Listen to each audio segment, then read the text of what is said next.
Welcome everyone to Legion Gaming. I'm your host Donnie, and as always, I'm joined by my co-host Deucy. Hello, everyone. Deucy, how are you on this fanciful dual recording day? People don't see that behind the scenes, but we recorded 2 episodes today. Well, now I am fed and I am sleepy.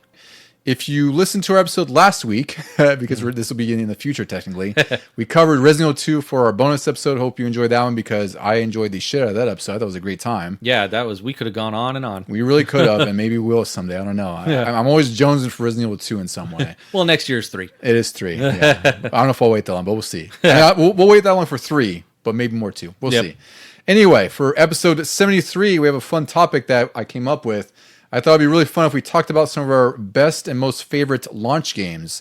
So we're going to be looking at a bunch of different systems, some of our favorite launch games from that lineup, and me talk a little bit about the lineup themselves because I think that's a whole story in itself that's pretty fun. So yeah, it's going to be a good time. It required some research because a launch game wasn't always just like the first game you got or the first game that might have come with a system. Like Sonic got packed into a lot of Segas, but he was never a launch game. Yeah, he technically was not, which, it's interesting because, like you said, Sonic is really the icon of Sega and Genesis, but Genesis existed before Sonic. Yep. So that'll be on our list too. So I think it's really fun because we're kind of go through the history of games sort of organically, starting with like the Atari 2600. Yeah, I tried to line mine up. That's pretty much what I did chronologically. Yeah, I did the same thing because it also made it easier for me to remember things. But it's also great because it also tells a story in itself where, we look at some of the launch lineups earlier in gaming and they move on where they kind of got more, they want to have more variety, more launch games in general. Like some systems launched with like 3 games, right? N64 was 2, wasn't it? 2, exactly, yeah. So that's why I think those would be a fun episode because, we didn't play all the launch games, but there were some that I thought were really great. Obviously, there's going to be some that I'll admit were not fantastic games, but I'll obviously disclaim that too because there are some games that really define that launch too, depending on the system. And others were played way, way later. Like there were we discovered some much later. There were some on this list where I was like, I didn't even know that was a launch game. I just eventually played it. Yeah, I think that's what was fun too to research this was, I have a pretty good recollection of some launches and like what was included there. Like not every game by game, but some of the highlights. So it's fun going back to this list and looking at all what was available at the beginning of a system's beginnings, so to speak. I realized that up until recently with like the Series X and the Switch 2, both of them thanks to you, I've never gotten a system at launch. It's really funny it took you that long because I've only gotten a few. I got the Game Boy Advance at launch. My brother's birthday was right around the time of the GameCube launch, so we got that at launch.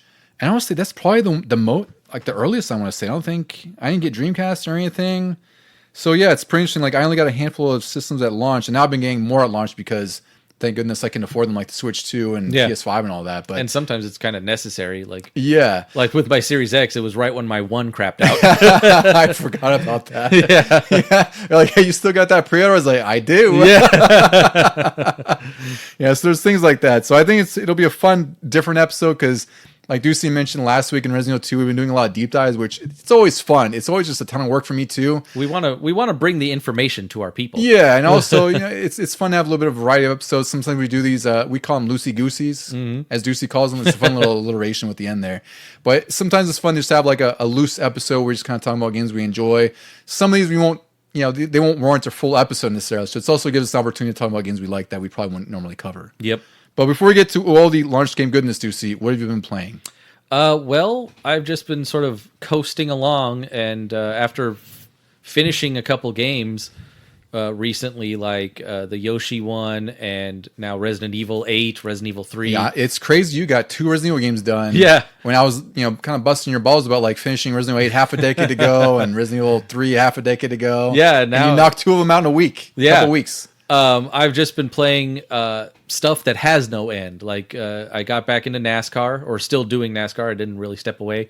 Got back into NBA 2K. I'm surprised about that. Well, I guess because NBA season started, right? Yeah, I know that much. That always happens. In fact, like when football season started, I was this close to finding a football game like a Madden or something. Yeah, but I didn't. But when NBA started up, I was like, yeah, let me play this. And it's last year's edition. I don't have 26. I have 25 still. You probably won't need it, I'm sure. Yeah. You'll be fine. And I like to, at a certain point, the wacky trading season happens in real life, and then your team doesn't match what's happening in real life. So I just start going into like fantasy drafts and stuff, and I'm like, I was gonna say, you can edit rosters in that too, technically, right? So you could keep them current in some way, even if 2K isn't updating them. You can keep them current. You can, in the main season mode, you can force trades to sort of mimic what happened in real life. Yeah. Or before the season even starts, you can call what they call a fantasy draft, and then like nobody is really where they should be. Like all of a sudden LeBron could be on the Washington Wizards for some reason. And like just all these teams redraft everybody available, and then you get like a superstar team, or just, here and there. It's like playing fantasy basketball on an app or something. And I do enjoy doing that sometimes, especially when the years have passed already and I'm playing an older edition, and so that wasn't going to match anyway because like 3 or 4 years. It's all a fantasy. Yeah. So I'm like, let me get like the top 5-star players all in my starting bench.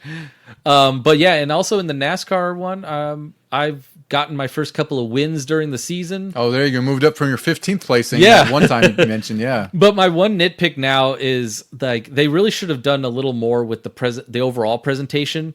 Because like when you play F1, that was done by Codemasters. They're really good about like replays and the before and after of races and stuff. Yeah, like getting the TV pageantry of racing. Like at the start of the race, they go into who's on what row, and they even call them out by name. Like they have the announcers that are actually doing TV broadcasts. At the end, you see the 3 guys up on the podium, and they start spraying champagne on each other and stuff. Yeah. And in NASCAR, I mean, they don't have a podium in real life NASCAR. You have a winner's circle. One guy goes in, but they usually shoot confetti, and the guy is up there cheering, and he's got his little sponsors up on the top of the car. In this, you just sort of pull over to the side, and you get up on the car, and you do one fist pump, and that's You're the humble winner. Yeah. Yeah, you're the humble guy. Like, hey, guys, I beat all of you. It's here's the fist pump for you back there. Even in the mid-2000s EA games, they let you do burnouts when you win a race for no reason. It wasn't like bonus points or anything, but that's what they do in real life. They get to the start-finish line and they just it's part of the experience. Yeah, burn down the tires and stuff, and they let you do that in the games. But now, one fist pump. I'm humble. At least they have opportunity to potentially improve that, because it feels like that's really stock, right? Like it's just sort of like the bare minimum. Yeah. I'm sure they dedicate development time to other things too, but it's just funny that was sort of their concession. It's like, well, we got to give people some sort of celebration for winning. We can't give them a full burnout or, add a whole sort of ceremony. We'll just give them a fist pump. I do appreciate that when you create a driver, they don't make you pick a head or anything. They just like put in your name, and now here's a guy in a fire suit and a helmet, and you'll never see his face. So it doesn't have to look like you, because I think that's fine, because you're in the car anyway. Like it's unless at a winning ceremony where your character is revealed, like it makes sense not to have that kind of customization. Yeah, yeah, this is okay. So now the one fist pump makes sense. Yeah. Is that the only stuff you've been really chopping into, Deucy? That's really all that's been it, because I don't know what I want to start next. Oh, I've been playing a little more Captain Toad on Switch. Oh, Treasure Tracker. Yeah, you've been chipping away at that. I'm in the final book.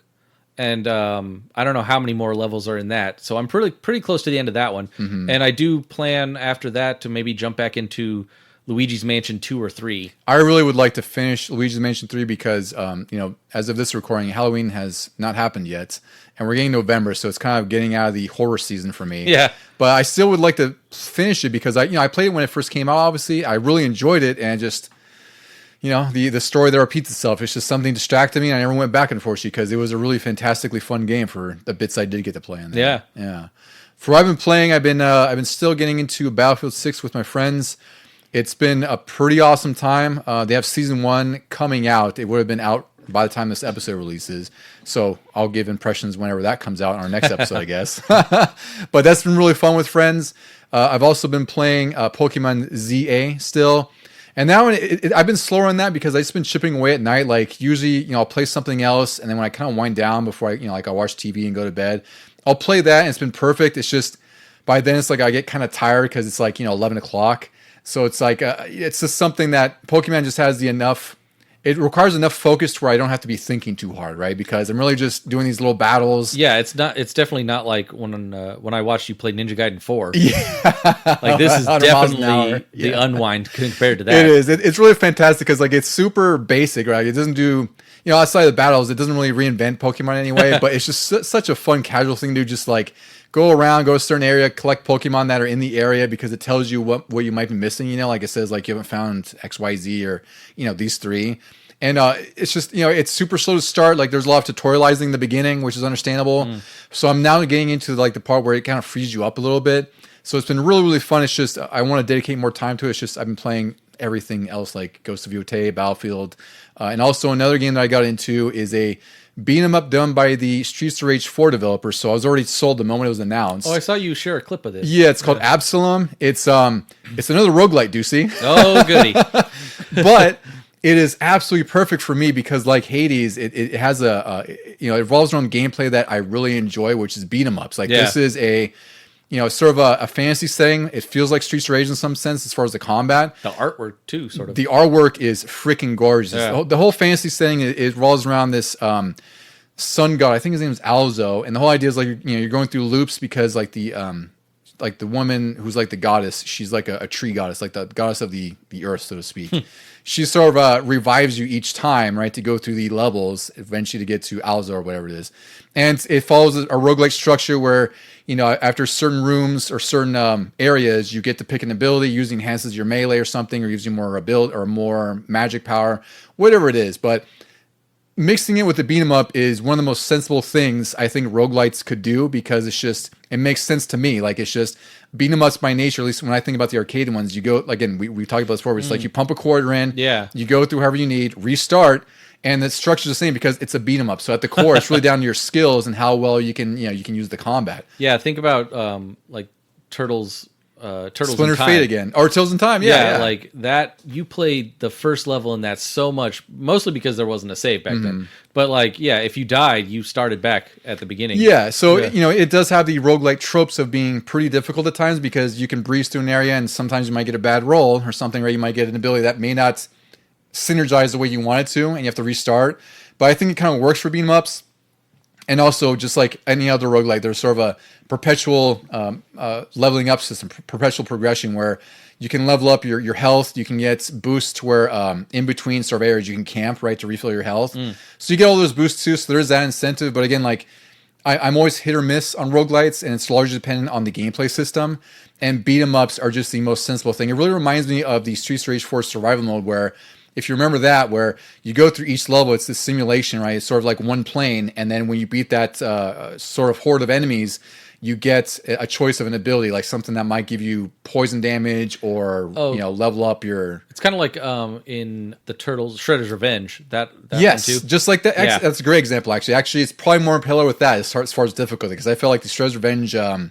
What do they call it? Dimension Shell Shocked? Yeah. That DLC was harder than the survival mode for Streets of Rage, but I'm also pretty good at Streets of Rage, which is also the difference there. Yeah. So I love this game. It's I know it's gotten accolades everywhere so far. Like it's one of the, they say how it's like sort of like reinvents beat 'em ups, which it kind of does, but it's also interesting because again, it mixes everything with the roguelites, which fit really well with the beat 'em up structure.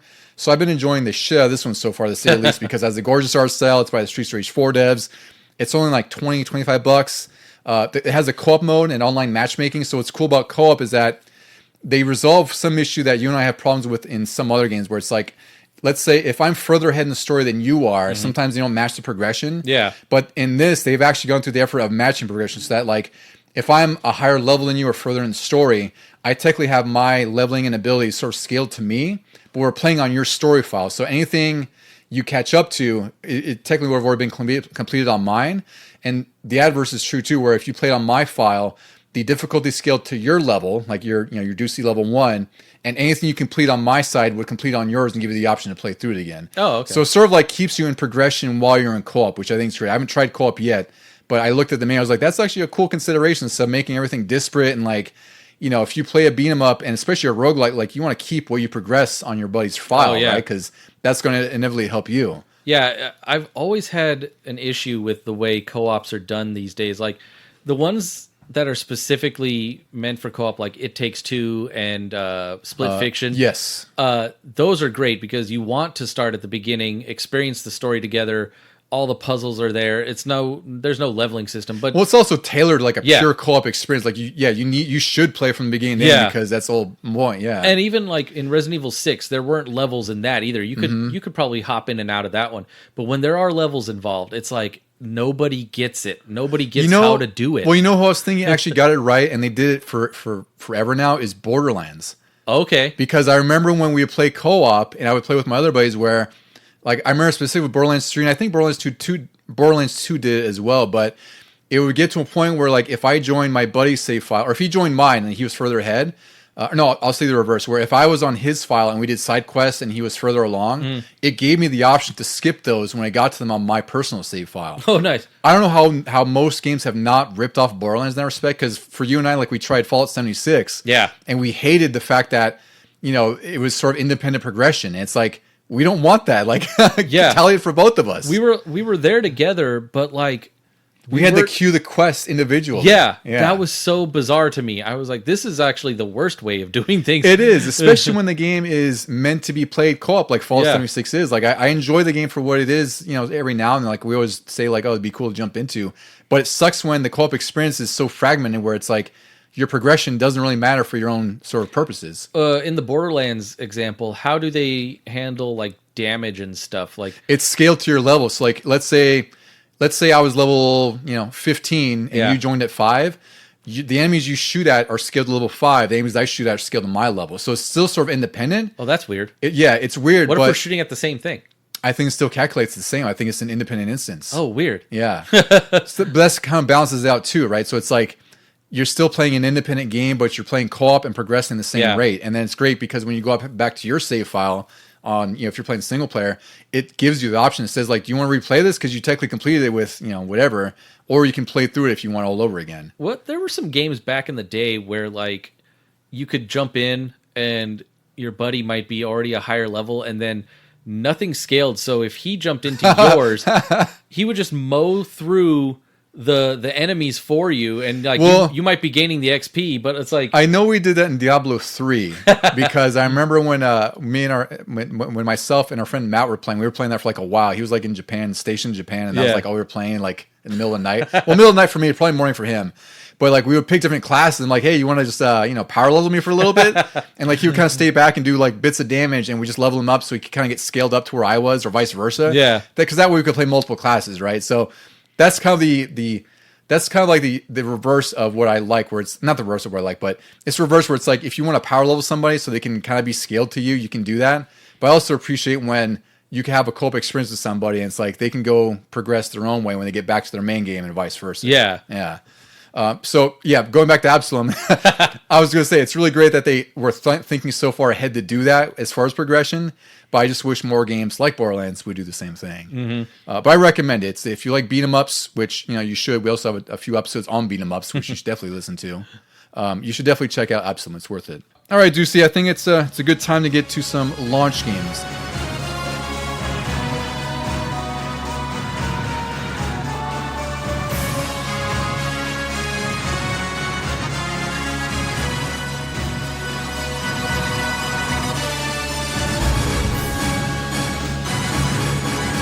All right, Deucy, we're here at our main event, episode 73. We have a fun topic. We're talking, I would say, best launch games, but really this is just like our personal favorite launch games, because some of these I can't say are best games necessarily, but we'll kind of point out the ones that were significant for the launch, right? Like, we won't talk about Mario 64 and not say how great it was for the N64, really just gaming in general, right? Yep. So we've compiled the list.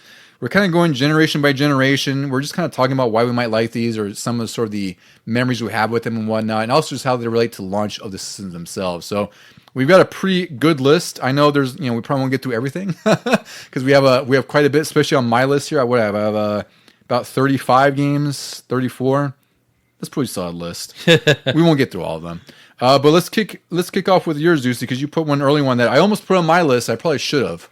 I wasn't even thinking of this console when you first brought up the topic, and then you sort of posted this thing that listed a lot of launch games for these different systems. Yeah, nice little cheat sheet, console by console with all the games. Yeah. And dates. It's kind of nice. So when I saw Pat myself on the back. Atari 2600 of all things, my dad used to have this a long time ago, but he gave it to his sister. So if I ever went over to my aunt's house, this aunt happened to live way up north, so it was on rare occasion that we got to see him, but she still had it, and we would kind of dig it out and play it.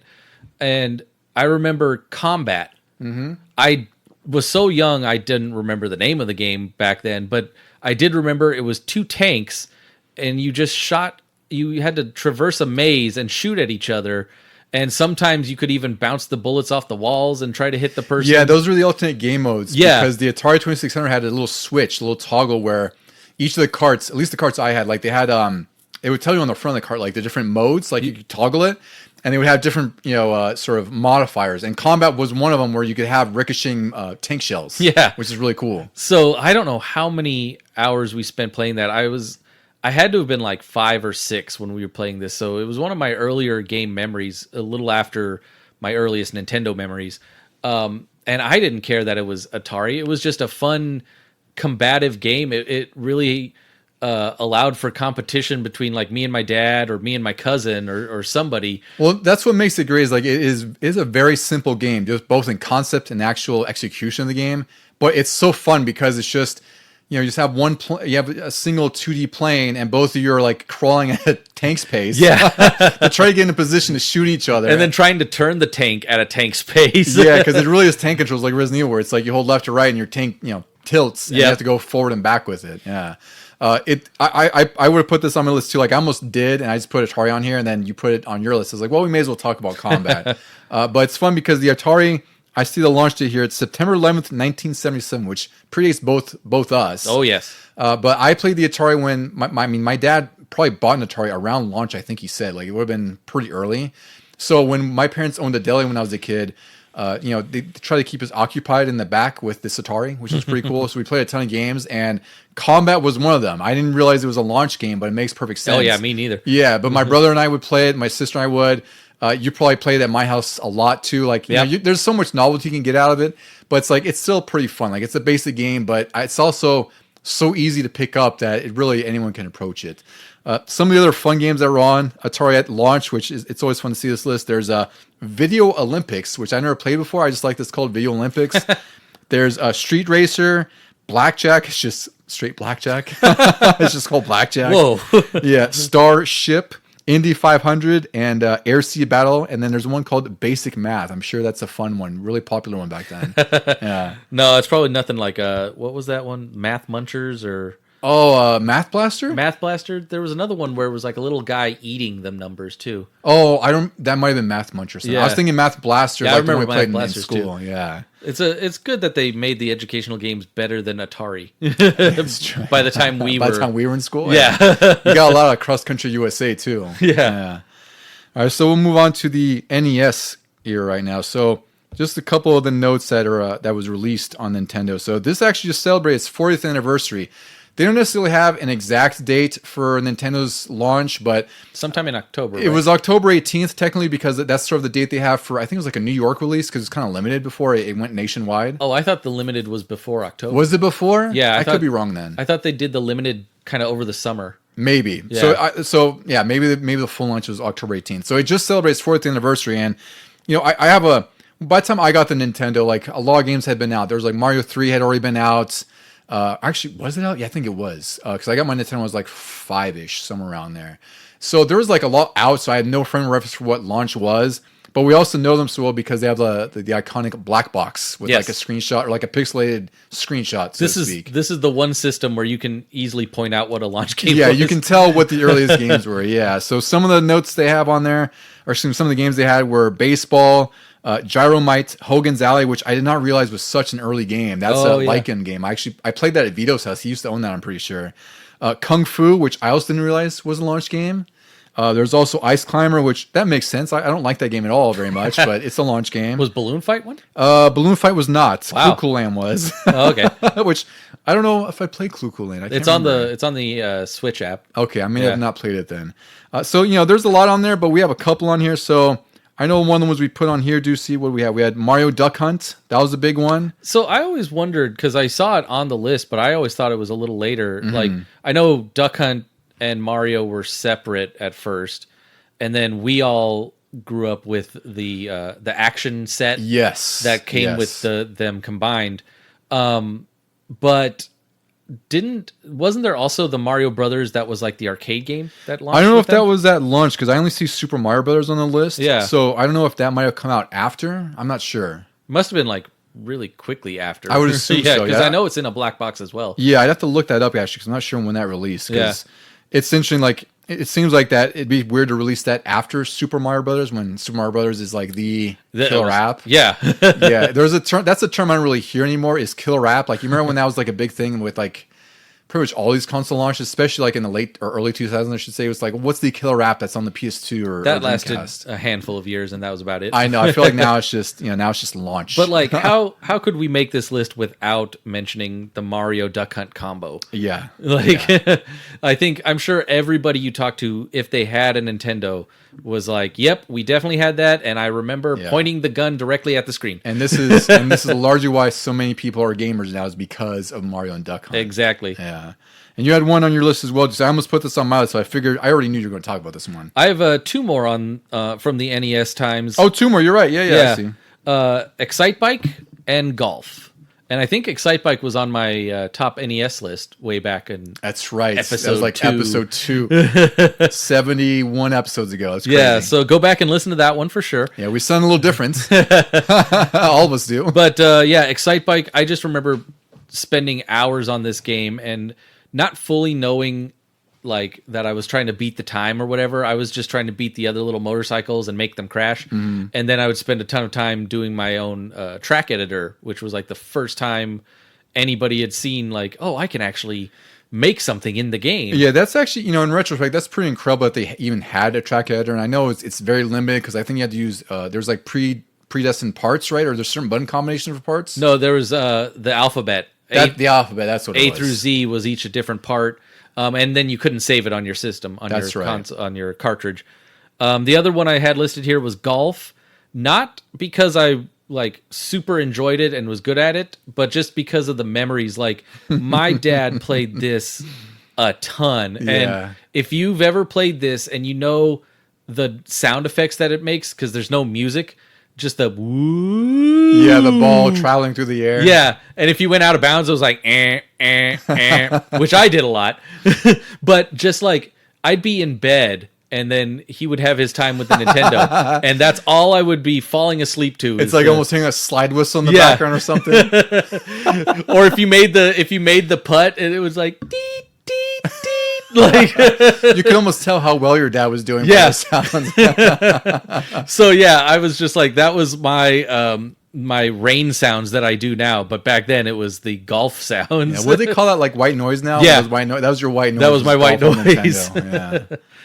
I guess we can move to Game Boy real quick here. Game Boy was released July 31st, 1989. We got a couple games on here. I almost put baseball on mine, Deucy, because that's what you had with the. That's all I had. Yeah, so like, system. I've said a billion times, I hate sports. But I like sports games a lot, or some sports games, I should say. And I didn't have a Game Boy growing up until one of my parents' friends, like they rented a car and they had a Game Boy in it. And they're like, "Hey, you want this?" I'm like, "Hell yes, I do." Like, I don't have a Game Gear, Which also meant I could borrow Deuce's collection, because he had a pretty good collection of Game Boy games. So that's what I was arguably most excited for, because the only game I had from the Game Boy at the time was baseball, which had Mario on the front. He had like a baseball outfit. It was actually a pretty fun baseball game. I didn't really know what the rules were or anything, but I knew the basics, like get a home run basically. And I think though, haven't they done tests recently that show it's very cheap? Like, did they? I don't know. Like the CPU will really cheat you. It's possible, because if you're not paying attention. The thing is, like, I could attribute that to me being just a terrible, I don't know shit about baseball kind of thing. But it would make sense that they were cheating too. But I do have a bit of affinity for that. I'm just also shocked that it was a launch game. But I also had Alleyway and Tennis was another sports game that was released. And you have a couple on your list that I think I put them on my list as well, because they're standouts, I would say. I'd say they're like the two to have, and it was Tetris. They sold the system, which came with the system, and then Super Mario Land, which was the first portable Mario. And these were clearly the first two I had. In fact, now that I'm thinking about it, when did this launch? When did the Game Boy itself It said launch? July 31st, 1989. 89? Yeah. So I'm wondering if I got a Game Boy for Christmas of 89. Wow. You've been like just 4.5 years old, almost 5. That's crazy. So I was trying to think, because I remember I had this very early, and these were the first 2 games I had. The third one being Mickey's Dangerous Chase. I still remember that pretty clearly. Wow, I didn't know you got that so early. Yeah. So these 3 games, and that's all I had for a while. And yeah, but the first 2, Tetris and Mario Land, which I didn't really quite understand at the time that they were launch games. I knew Tetris came with the box. Yeah, I vividly remember that because anytime you saw a Game Boy in the store, it was like you'd see Tetris right on it. Yeah. And even back then, I know I had the story about the Nintendo Tetris. I was building castles, but by the time the Game Boy one came into my hands, I knew what to do. It was also just as hard though. Yeah. And then I played the Mario Land a ton more when I was little because it was Mario.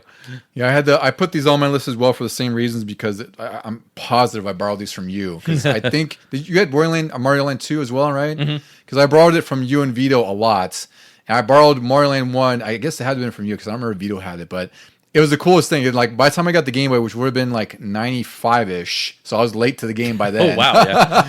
I was catching up on all these Game Boy games, and one of the ones I wanted to play was Mario Land because it was. I think you borrowed that and beat it like really quick. It was because it's like, only here you go. it's only like it's literally a 15-minute game. I think maybe 20 if you stretch it out. Yeah, there's it's like not very long. 4 worlds, 3 levels each. Yeah, and they go by super brief. But again, like the whole. We talked about this offline before. Where we're talking about stuff like we were watching a video like on Castlevania for Game Boy. It's like I understand the criticisms of it. Like people are more critical of Mario Land now, but it's like in the early 1990s, it didn't matter. Like you had a portable version of a game you love. So it's like we dealt with the fact that it may not have been very good. It could have been absolutely terrible. You dealt with it. Yeah. And Mario Land is like, I'd say at worst it's mediocre, and at best it's a great sort of showcase for the potential for the Game Boy because the game is kind of ugly. Like Mario's super tiny, it's super short, but it doesn't matter. It's a Mario game that's in your hands, all 4 AA batteries. It had the basics. It had the pipes you go down. It had the question mark blocks to hit, and you get little power ups. And I'm really enjoying that they're showing it more love these days. Like in Mario Kart World, there's tracks based on the desert that you're in Mario Land. Didn't they also have the main bad guy, or was he? What else did he appear in? I thought he was. He was in Mario Land too. He was the space. That's probably enemy. Yeah, that's the main. Yeah, the final boss in Mario Land 1 was in 2. That's what I'm confusing it with. But there are some like enemies that have made their way into other games and also in Mario Kart World, and plus Princess Daisy was the main princess that you were saving. That's right. In Mario Land 1, and now she's like a big figure in all of the Mario games. She's a big deal, yeah. Yeah. So, I would say easily out of the launch for the Game Boy, like it's Tetris number 1 because that really defined the whole system. That's what sold the system. That's what, Game Gear was a very, very distant second to the Game Boy. Like, I don't know what in total they sold for Game Gear, but, the Game Boy sold, I think, after it was all said and done, like 100-something units or something. Wasn't it the top-selling system for the longest time? I think it was until like the PS2 and DS, and even the Wii. I think I don't know if the Wii beat it or not, but still, it's like it's a portable system, and it was driven by Tetris. That's really the beginning and end of it. Mario Land was like the other game you got with it that you enjoyed because it was a platforming game. Yeah, we'll go to I'll go to Genesis real quick because that came out before Super Nintendo. So I only have one to shout out on the Genesis, because this didn't have a very robust selection of games. It had about 6 games. There was Last Battle, which I'm not too familiar with. I can't remember what that was. Space Harrier 2, Super Thunderblade, Thunder Force 2, and a surprise for me that I thought was funny, Tommy's Sort of Baseball, which I always associate as the Bill Clinton baseball game. I laughed my ass off when you told me that was a launch game. I laughed when I read that. Because I recently got it in that like video game box mail, like box through the mail. And I was like, whoa, I didn't even know he had a baseball game. And then you were like, yeah, it's a launch. August 14th, 1989. So that's why when I say like, Genesis was known for Sonic, but Sonic was 1991. I think most people assume that this Genesis came out around the same time as the Super Nintendo, but we easily forget that it didn't. And really, only Sonic came out with the Super Nintendo. Sonic came out with the Super Nintendo, yeah. But the Genesis had 2 whole years before the SNES, and that's also gives more reason for why, from a technical standpoint, it wasn't as powerful as the SNES because it was actually, 3-4 years older hardware on top of all that. Yeah. But the main game I selected for this is Altered Beast because this was one of the most awesome looking games when I was a kid. I remember the first time I saw it. My half uncle brought over his whole Genesis to my parents' house for some reason. It was like, I think it was like a Thanksgiving or Christmas. So he had the whole box, and the thing I remember is it's one of the most iconic things from Ultra Beast. But you know when you transform, like you have the flames, and the guy turns into the wolf. Yeah. So that was on the front of the Genesis box. I didn't know what it was because I think this might have been even before. No, I had a Nintendo by then, but he brought it over, and the problem was this clown forgot the controller. So we couldn't play anything. It was just one controller, and I didn't have a Genesis. So I'm like, well, I guess we'll look at the box. So anyway, once I finally got my hands on it, I was like, wow, this game is freaking awesome. The whole idea, it's really basic. And, this game gets trashed nowadays for being like so clunky and whatever, but the badass factor makes up for it. It's pretty short. It's pretty easy. But the whole idea of the game is like it's a side-scrolling platform, side-scrolling beat 'em up. And you beat up, or excuse me, you kill these like, I think they're like these ox, like these colored ox. And then you get an orb out of there, and when you click 3 of them, it cuts to like a little cutscene where you're transforming into a beast. Like in the first level, it's this wolf man who has like these fireballs and this weird dashing attack. Second level, you turn into like this dragon, and each level has a theme based on the sort of animal you're transforming into. So I thought this was like the coolest thing ever, and also it was such a huge step above the NES in pretty much every regard, right? Just from graphical and control and just sound. Yeah. And, it's like, I know it's not a good game. Technically, like, it's not a show stealer showcase. Like, it's not Sonic. But I feel like for me, for the Genesis, it's a pretty badass launch game in general.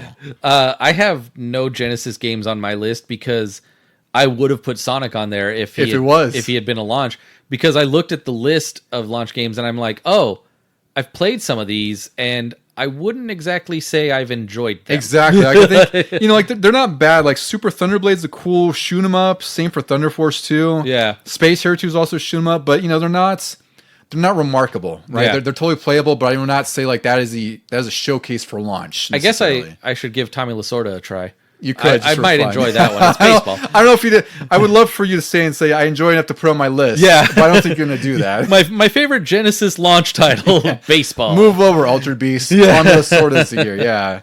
So now we'll move on to Super Nintendo. We both have a couple selections on here. 2 are the same. One is the same, I should say.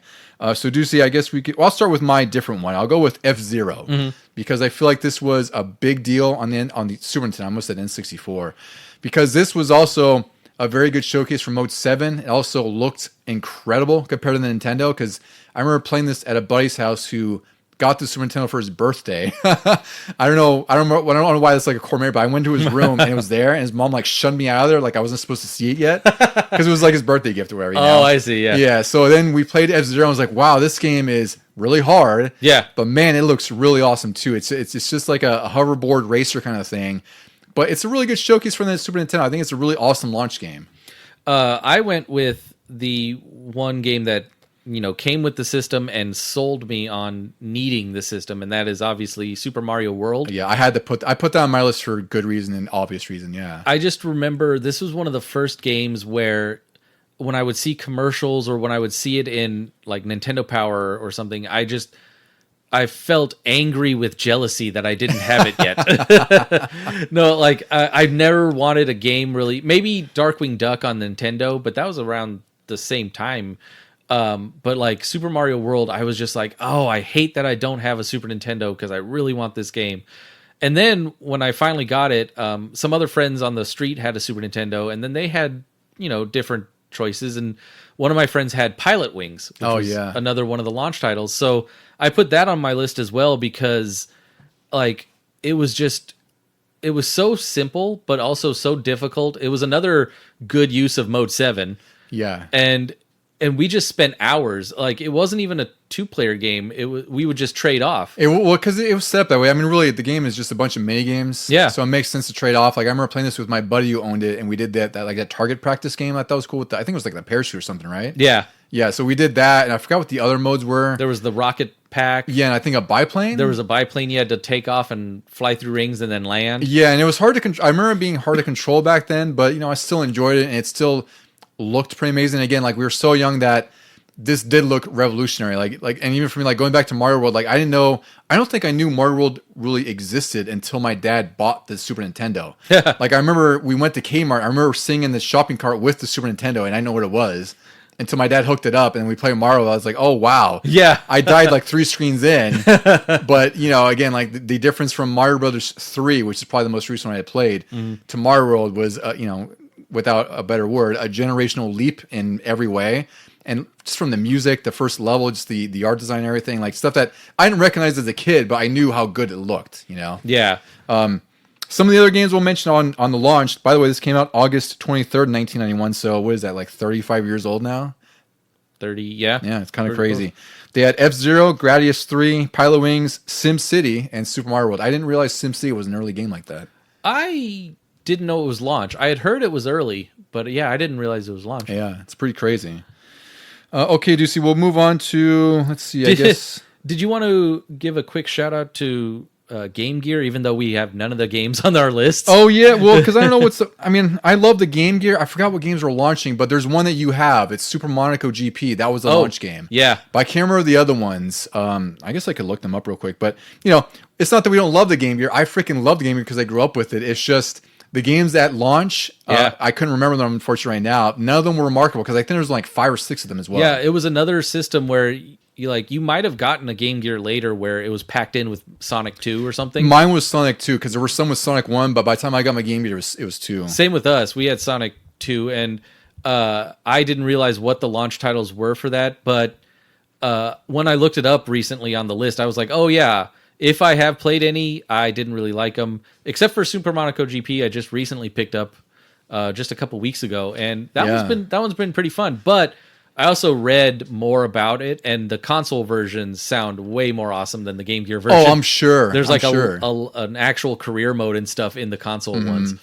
So I got a little list here. So there's Cast of Illusion, which I'm shocked that was a launch game. Wow. That's the Disney game. I haven't played the Game Gear version. I love the Genesis one. I'm sure this is pretty good, but I just couldn't put it on my list because I don't recall playing the Game Gear one. I may have rented it once. I just don't remember much. I feel like it is the console one, but maybe with a couple less levels. Yeah, probably condensed, which I'd like to buy this because I just love these Donald Duck Mickey games from that early era Sega, Oh, yeah. There's also Columns, which I do love Columns. I should put that on there. Is it Super Columns? Just or is regular the first one? Columns, the OG Columns. We had Super Columns, which was really fun too. Yeah, G-Lock, which I've heard of but not familiar with. That's a flying game. Yes, Psychic World, which I don't know about.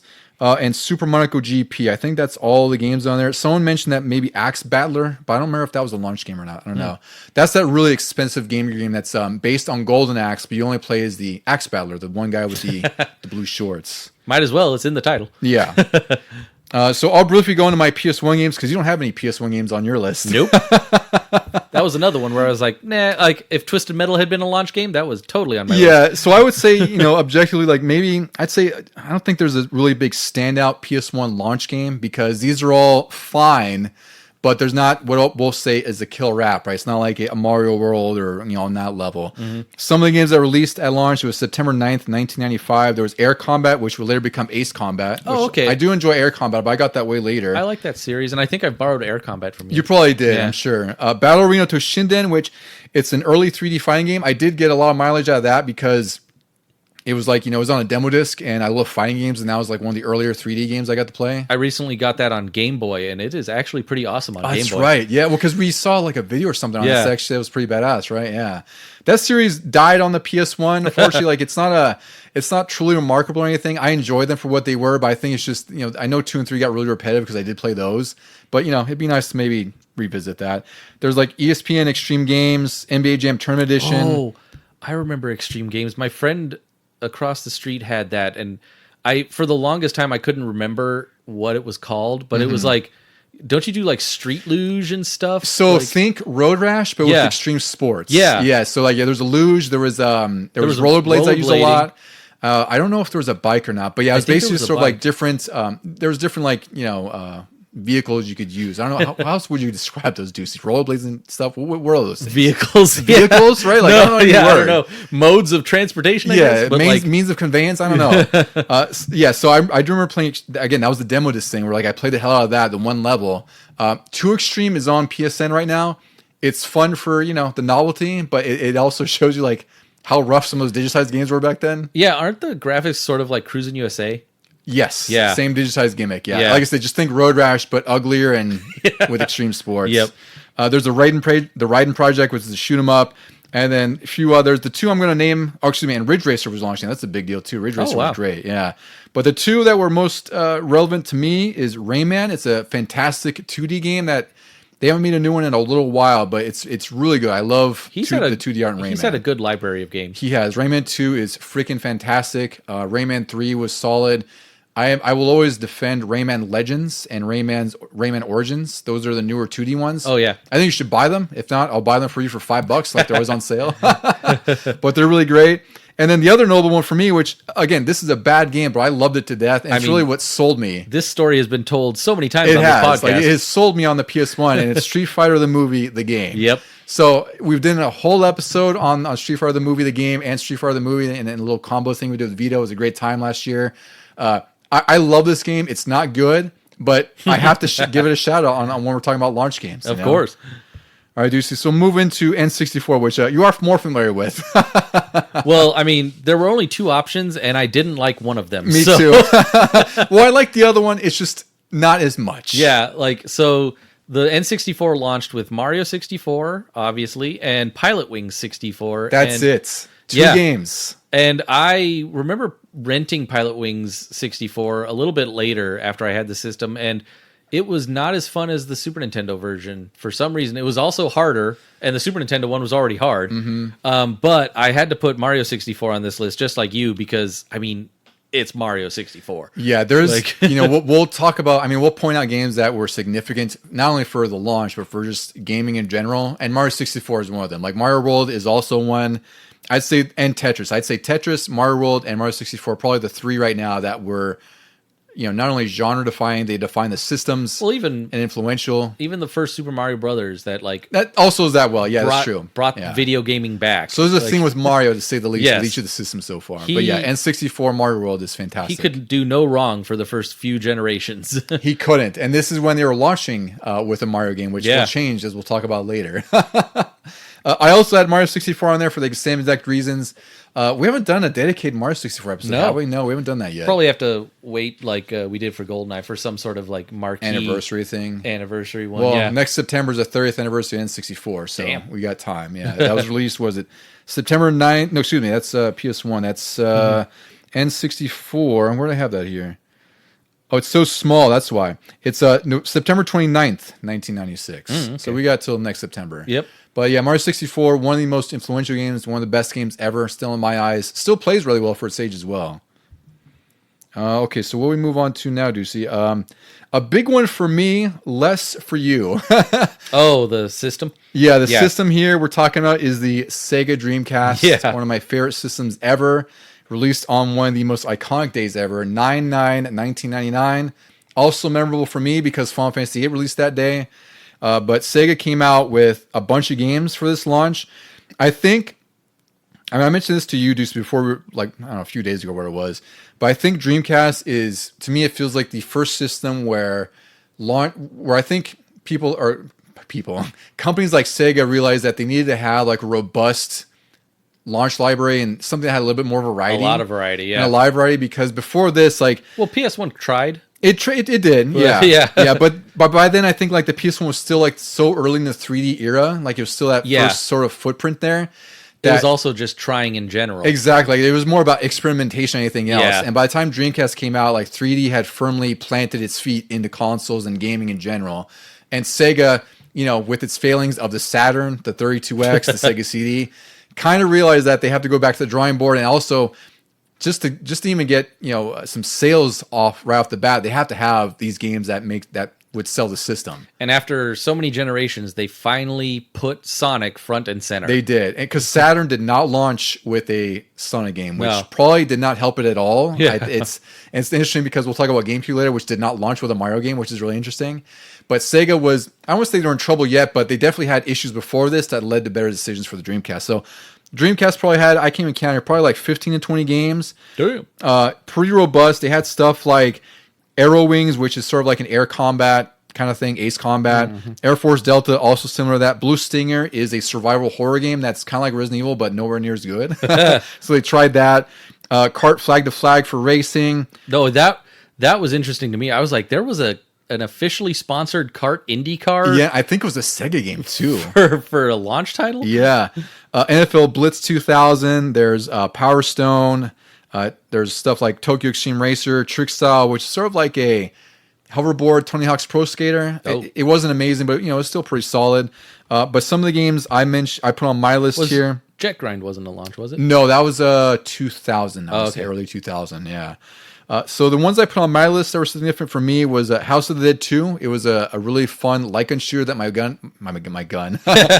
and I put a lot of time into. It's really hard, and one thing I will say that sucks about the Dreamcast is they never released an official light gun here. It was all third party. Oh. And all of them were garbage. Oh. So this game was also difficult and made worse by poor light gun support. Did you play with a crappy light gun, or did you play with controller? Both. We did both. God. We suffered through both. It was a rough time. But my brother and I love that freaking game. There's Mortal Kombat Gold, which is really just an enhanced port of Mortal Kombat 4. They added 5 new characters. There's like Cyrax, Sector, Melina, I think is another one. And I forgot who else they added, but they're all kind of like broken, which is fun. So this game is just like kind of a mess. It also sucks to play with the Dreamcast D-pad for fatalities, but it's not a great game. I still loved it nonetheless back then. And then a couple big ones here: NFL 2K. That is hilarious. It's but amazing. I understand because I was exactly. there. Yeah, you were there. Yeah. So I don't like watching sports, but I enjoy sports games.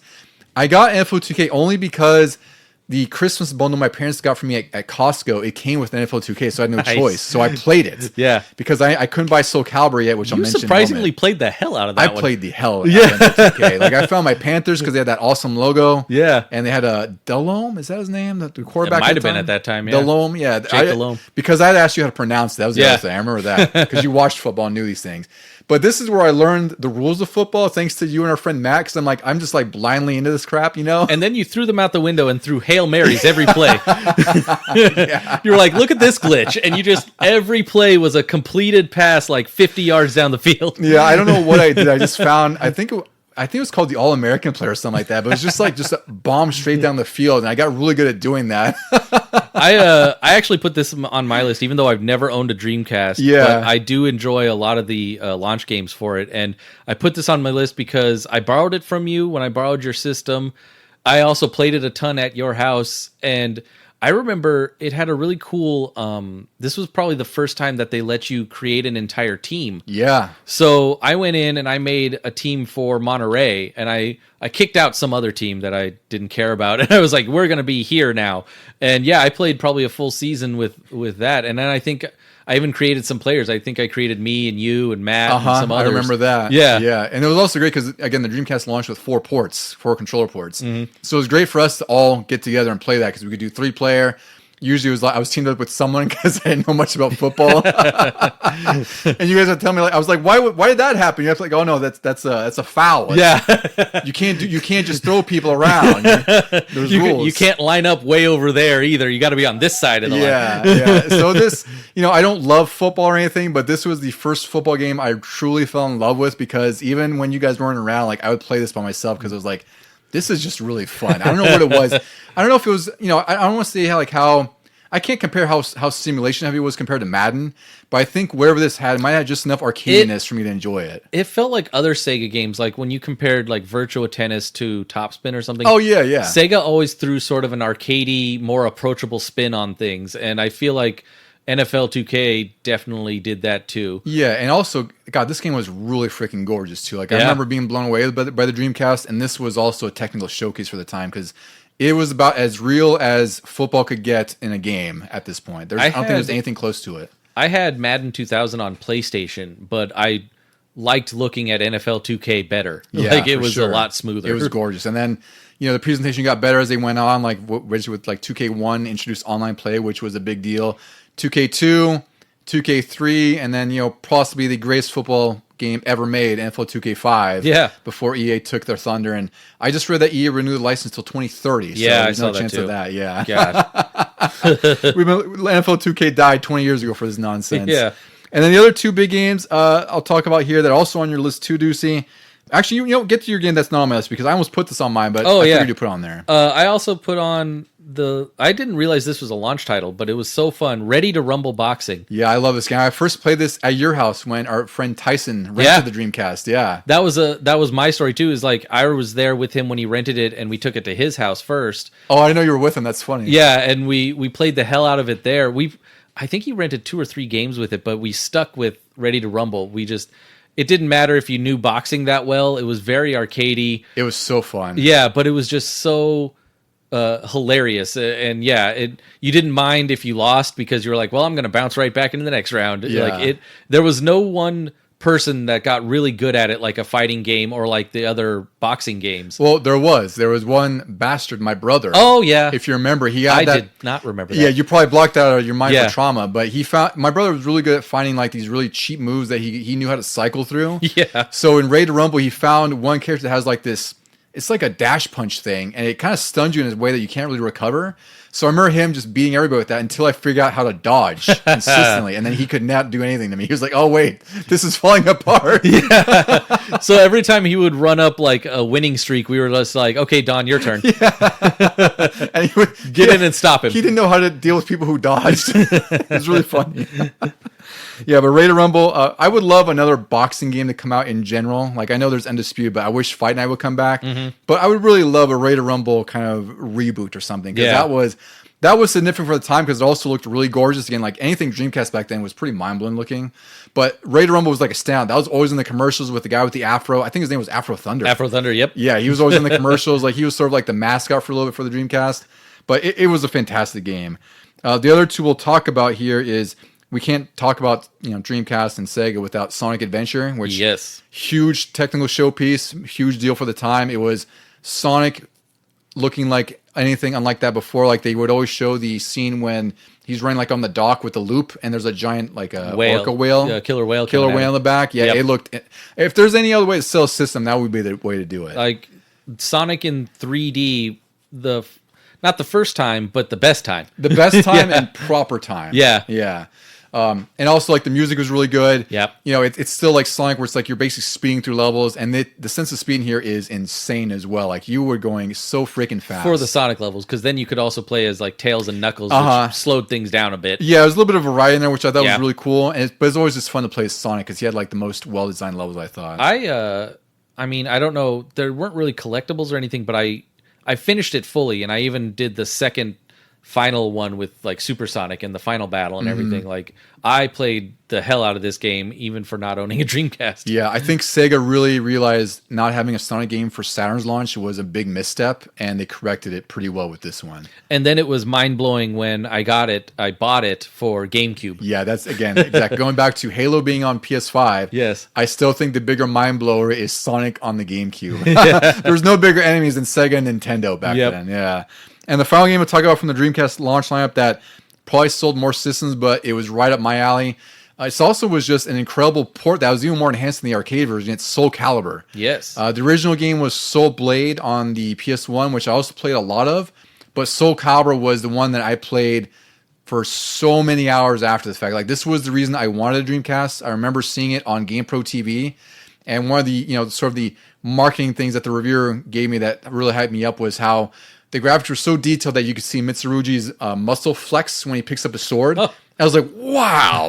Shouldn't have impressed me when I was like 14 years old, but it did. Yeah. But this game was an absolute stunner on the Dreamcast. It actually looked way better than the arcade version even. Like, the arcade version almost looked like a PS1 game. And this was way more smoothed out. It had like these really amazing water effects. The control was super tight. It is like the perfect 3D game, and also fit really well with the with the Dreamcast controller on top of all that. This made my list, and I know that's a shock to people who know that I don't really like fighting games, but this made it to my list because this was like Ready to Rumble, where we just played it a ton when my buddy first rented it, and this was probably the first fighting game where I was like, wow, I finally have a chance. Like, I can somewhat hold my own until your brother found the cheap move. You did pretty good with Kalik, I think it was. Yeah, right? Yeah, he was your tops. I could actually knock you off and make you pass the controller for once. Yeah, the 3D games, it was that extra dimension that was sort of like my Achilles heel sometimes. Yeah. But I think that's as far as like technical showcases and killer apps, it's a toss between Sonic Adventure and Soul Calibur. But I think Soul Calibur, because it's a fighting game and it's a little bit more focused because of that. Like Sonic, you have all those different game types, like with Big the Cat and Knuckles and everything, but some aren't as fun as others. Like Big the Cat was a fun novelty, but not great. But I think Soul Calibur is that sort of showcase for the Dreamcast. It's good for them to have both, because you're going to have people who like adventure platformers and you have people who like fighters. Yeah, for me, like it's just bread and butter. Like it's just I have to have the fighting game on there. Yeah. So we'll move on to PS2, which as of this recording, it's like 2 days away from its 25th anniversary, which is insane. This has probably one of the biggest lineups for launch games, I think. Like out of the list I pulled, this probably has like 20 something, maybe close to 30. It's a pretty massive list. And the list is so large that we have entries on both of our lists, but they're very different. They're all different. Yeah. So we could go through them here, Deucy. Let's go. I don't know. I guess you want me to talk about mine real quick here? Yeah. Sure. So I'll go through with mine. So one of them is a Street Fighter EX3. Not the best Street Fighter game at all. Was that when they kind of went 3D-ish? It's full. Yeah, it's 3D graphics with 2D gameplay. And also a tag mode, which was really interesting and different at the time. It's a floatier game. It has some really cool mechanics, but it just wasn't as tight as like a 2D game like Street Fighter 3 or anything even before that. It's a fun game for what it is. I would not say it's like a reason to get a PS2. The other two I would say are reasons to get a PS2. So another fighting game. Tekken Tag Tournament. This is the game that I saw in a magazine that really blew me away because I saw they had screenshots of Jin Kazama. I was like, holy crap, the PS2 looks ridiculous. But I love Tekken to begin with, and this had a tag mode. It had more characters to unlock. It had Tekken Bowling, which we played the hell out of back then. This game, my brother and I and my friend Alex, we played this like every freaking night after I got a PS2 and Tekken Tag because it was just so fun because you can mix and match teams. It played really well. It looked amazing. It's just top tier launch game for me. And then the bigger game for me that I was surprised about because when I got my PS2, I didn't have any games for it yet. Like my dad just bought me the system when we rented some. And one of the ones I got was SSX by EA Big. This to me is the best PS2 launch game. It's like it's a technical showcase for one thing, but it's sort of like Tony Hawk with snowboarding, but on steroids. Like you had these really huge, insane drops. You had like all these snow effects going off. You could collect these giant snowflakes that were like score multipliers. Oh, I remember those. Right? Yeah. There's like a racing mode. There's also a trick mode where you can just rack up the best score. I put in just a ridiculous amount of time for this game. And it's something that I really didn't know about because I just kind of rented it on a whim. And then it became one of my favorite games right before SSX Tricky came out, which that's one of my favorite PS2 games ever as well for good reason.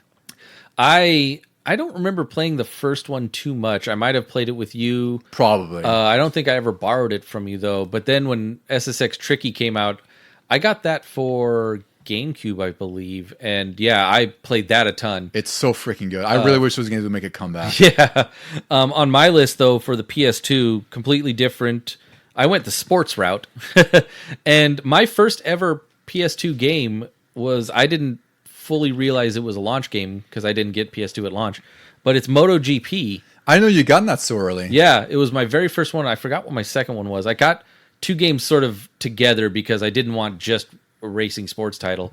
I got something else. But yeah, MotoGP was fun. I'm not the biggest motorcycle racing fan. Our buddy Matt is bigger into it. But back then I would follow a little bit along with it. I knew the racer names and stuff. And but it was just, for being a simulation game, it was very approachable. Mm-hmm. I've tried playing the more recent ones like MotoGP 25 or 24 or something like that. God, they're so much harder now. I tried them on PS Plus because there was like you told me about it. I tried. I was like, well, yeah, this is a bit of a learning curve. I need to dedicate time to this. I went straight down the straightaway and then I didn't turn. I was like, whoa, what the hell happened? But like MotoGP for the PS2, that was fun as hell. And then the other one I put on my list was Madden 2001. Yeah, which I did play this quite a bit actually because I remember I got it from a trade on SwitchHouse.com back when you could do like online trading, and I actually played this a lot. Like I didn't love it like NFL 2K, but I liked it a lot, and also it had that cool card collecting mode, which they've now monetized in like Ultimate Team. But it was this is a great entry, I think. Yeah, I also didn't realize this was a launch game because I didn't get it right at launch. But like I said, I had Madden 2000 for PS1.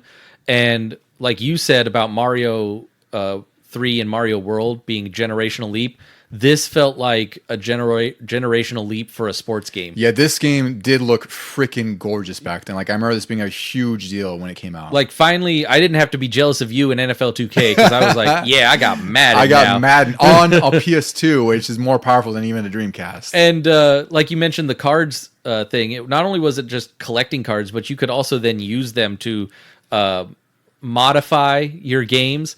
And I was surprised that like I had as much fun with that. Usually I'm strictly sim for my sports, for my realistic sports titles, but this was fun to put in some of the like different cards, and you get like an extra down here, or like maybe you only have to go 1st and 5 to get the next little modifiers. One. Yeah. I really appreciate that mode, and it's funny because we look back on it now, like, yeah, it's a really cool mode, but now it sucks because if they do this now, but now it's like monetized, like you're paying real money for these cards when. Back then, it was just like a side thing that kind of enhanced the game. Yeah. So it's funny how things have changed in 24 years, 25 years. I'll mention some of the other PS2 launch games that came out. There was Dead or Alive 2 Hardcore, which was an enhanced port of Dead or Alive 2. Armored Core 2. There was, there's Midnight Club Street Racing, which I didn't realize that was a launch game. Wow. It's pretty crazy. But if you look at it, you're like, oh yeah, that kind of looks like it. Yeah, because I remember renting that one, but I think I had rented it thinking it was a newer game when it was a launch game. Ridge Racer 5, Smuggler's Run, which I remember that was also a Rockstar game. That game got a lot of press because it was like an open world kind of racing game. And that was really the big thing. Is like it was just a big world to traverse more than anything else. And then there was Summoner, which was an RPG. Time Splitters was a launch game. Oh, wow. Which is pretty crazy. Unreal Tournament, and a couple of other smaller games like Wild Wild Racing, which I don't remember much of at all. I don't know what that is. And X Squad, which I remember getting not great reviews in EGM. Wasn't Ridge Racer 5 sort of a big deal? It was. Yeah, that game is really good. It also still looks freaking gorgeous. It's a really nice game. We can move on to now, Deucy. Let's move on to GameCube. Want to go to GameCube Oh, here? yeah. So GameCube came out, November 18th, 2001. This had a bunch of different launch games. There was Batman Vengeance, a port of Crazy Taxi. So again, this is after Sega stopped making games. Wow. And they released a Crazy Taxi on a GameCube. Dave Mirra's Freestyle BMX 2, Disney's Tarzan Untamed, which is kind of surprising. Madden 2002, Tony Hawk's Pro Skater 3, and then we have a couple on our list here. So Deucy, do you want to go with yours first, maybe? My one and Your only. one, yeah. Yeah, I'm just gonna go with Luigi's Mansion because we didn't, like you said, we didn't get a Mario game at launch for the first time ever, but we got Luigi's Mansion, which was surprisingly, I mean, I'd say underrated because people were mad that and they were like, screw this Luigi guy, and I'm like, no, Luigi was my character for years now, and I'm like, finally he's stepping into the spotlight, and it was an awesome Ghostbusters game when they weren't making Ghostbusters games. They weren't, and I was going to point that out too because I'm glad you mentioned it, because that was, I think the worst thing about Luigi's Mansion is the fact that it was a launch game for the GameCube, and it felt like that reviewers were taking more liberties with the scoring because of that. Yeah. You know, like they said, like it was a disappointing game, which, you know, you can say maybe it is, maybe it isn't. I don't know. It's hard to say, but it seemed like they were more docking it for the fact that it wasn't a Mario game at launch on the GameCube or on the Nintendo system, which it's interesting because we talk about Saturn not launching with Sonic, and now GameCube or Nintendo's done the same with the GameCube, not have a Mario game, but they were banking on Luigi, and, you know, they made a few sequels after that. So it wasn't a total loss. But I agree. I think it's weird that it sucks that it wasn't a Mario game at launch. But at the same time, you know, they still had some pretty good games at launch. I had on my list, I had Star Wars Rogue Squadron 2 Rogue Leader, which is by easily the game that sold me on the system, like in all the previews. It looks so good, but I didn't put it on my list because I never got anywhere in it. It was super hard. See, and I ended up beating it because it was difficult. I actually felt like the N64 one was more difficult. Wow, that one I beat. And you beat that one. Yeah, I had a hard time with that than this one did. But this one, I was totally drawn to it, and the first level is truly just like a marvel. Like that's what really impressed everybody. It's like you're doing the Death Star trench run in the trenches, and it looks like the movie. Yeah. And it seems like they've modeled pretty much everything off the Death Star. Like there's still turrets on the surface and everything. And you go through the trench run, which is pretty lengthy, and you have to dodge obstacles and shoot TIE fighters that come in, and then you do the whole missile gimmick of shooting it in the vents. And it was incredible. This game also sounds really amazing. This is like the sort of showcase for the GameCube, I would say. Did they make you run it twice, like in the movie? I can't remember. Yeah. I don't think you did. I don't think you did. I thought some game did make you miss the first time, kind of like it might have been Rogue Leader, maybe Part 3. I mean, whatever that one was called, Rogue Leader. Yeah, something like that. No, That's his rogue leader. Oh, Rogue Strike? I don't know what it Rebel is. Strike. Rebel Strike. See, I knew Strike was in there. Yeah. We'll get there. We'll get there. It's a little foggy. The other games I put on here, Super Monkey Ball. Oh, man. I got that for like Christmas. We played that a ton. That was one of the most awesome multiplayer games at the time because I remember bringing it over your house after I got it for Christmas. It was like, we got to play this. Yeah. And all the mini game beyond the fact that the mazes were fun to begin with, like just going through there and like laughing everybody falling off. Yeah. It had a ton of mini games that were arguably even more fun than the main game. Like there was Monkey Target where you go down a ramp and you float launch and you fly. You fly on the target to get the most points. There's Monkey Bowling we played a ton of. It was just a great time. I really Monkey Bowling was Wii Bowling before Wii Bowling. It was, yeah. And the last game I put on here for my list is for GameCube at least is a game that I think is underappreciated. It's Wave Race Blue Storm. This had some of the most impressive water effects I'd ever seen at the time. It still does, frankly.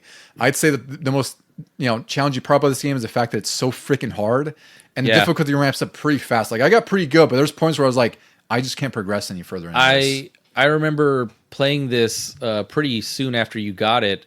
And I finished like dead last every time, and I was just like, "Screw it was this hard." Game. Yeah. And that was even doing the multiplayer stuff.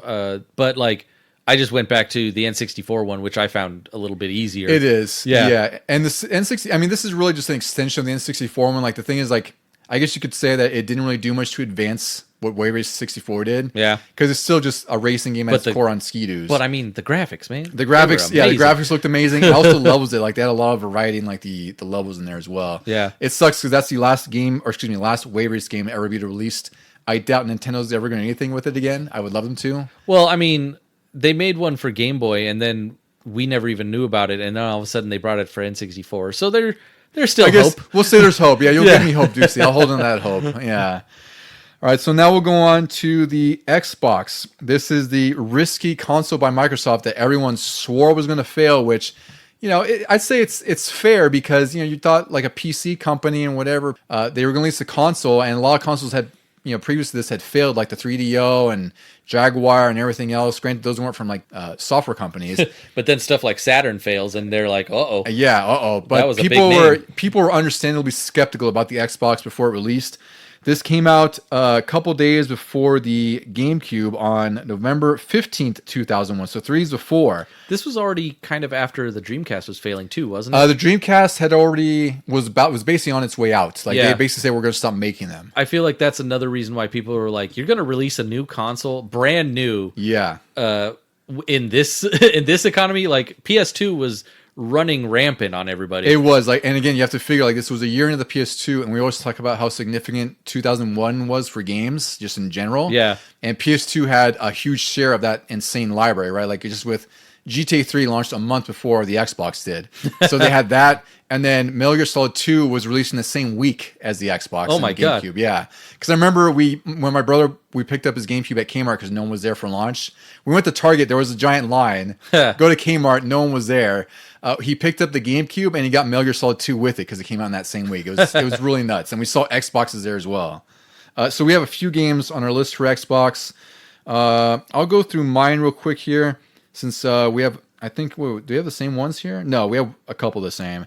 So I'll go through. Let's see. We have Dead or Alive 3, again a fighting game. I have a lot of fighting games that were on mine. I feel like that was the first one I played, and I really enjoyed it. That was another fighting game where I was like, "Hey, I kind of have a chance." Yeah, it's really good. The countering system is really cool. Like you can counter pretty much any move just by like hitting back and A. It was really generous, so it made every match look really crazy, like a crazy kung fu match or something. It was really nice.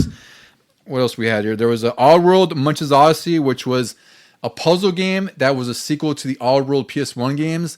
I think this game was, it wasn't. It got really good reviews, but it seemed like most people didn't care about it because we have one major game that we're going to talk about in a second here that overshadowed everything. Yeah. And then the other game I'll mention here is Tony Hawk's Pro Skater 2X because I was a huge Tony Hawk fan and still am. Was that 2 but like enhanced? Yes, so it actually included both games, 1 and 2, all the levels from 1 and 2. Oh, wow. And also some bonus levels, I think, at least 1 or 2.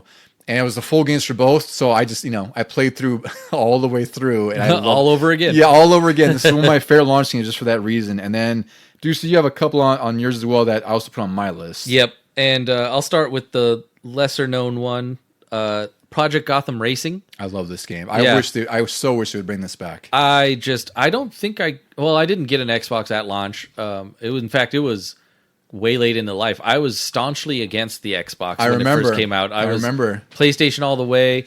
So when I did finally get one, I don't know if I rented this or maybe I played it at your house first and I was like, no, I got to get it.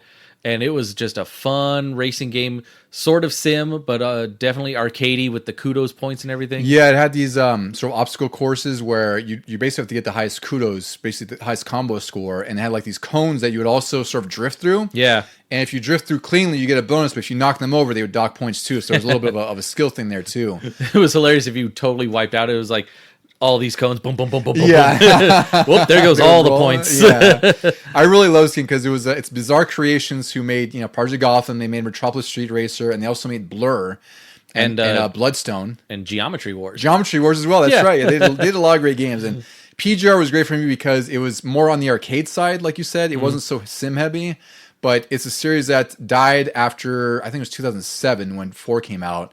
And we haven't seen anything since, unfortunately. But that's really when it was starting to get really good. Like, Project Gotham 1 was fantastic, and then 2 was even better. Yeah. I played a little bit of 3, but I played more 4 than anything else. I feel like I played 3 the most. I think you did, because that was also on our list as well. Yeah. Too. Yeah. And then finally, we'll put it, because we both have it on here, and you can't not talk about this, Halo. Yeah, Halo, Combat Evolved. Duh. Like you want to talk killer app? Like, this is it. Yeah. This is the revolutionary system seller that frankly lived up to all the accolades it got at the time, because you can argue about it now as far as like how it looks and some of the design of the levels later, like the library and whatnot. The last half of the game. last half of the game, arguably. But back then, when my buddy he got his Xbox at launch, we played through. He slept over my house for like a week basically, and we played through this entire game co-op.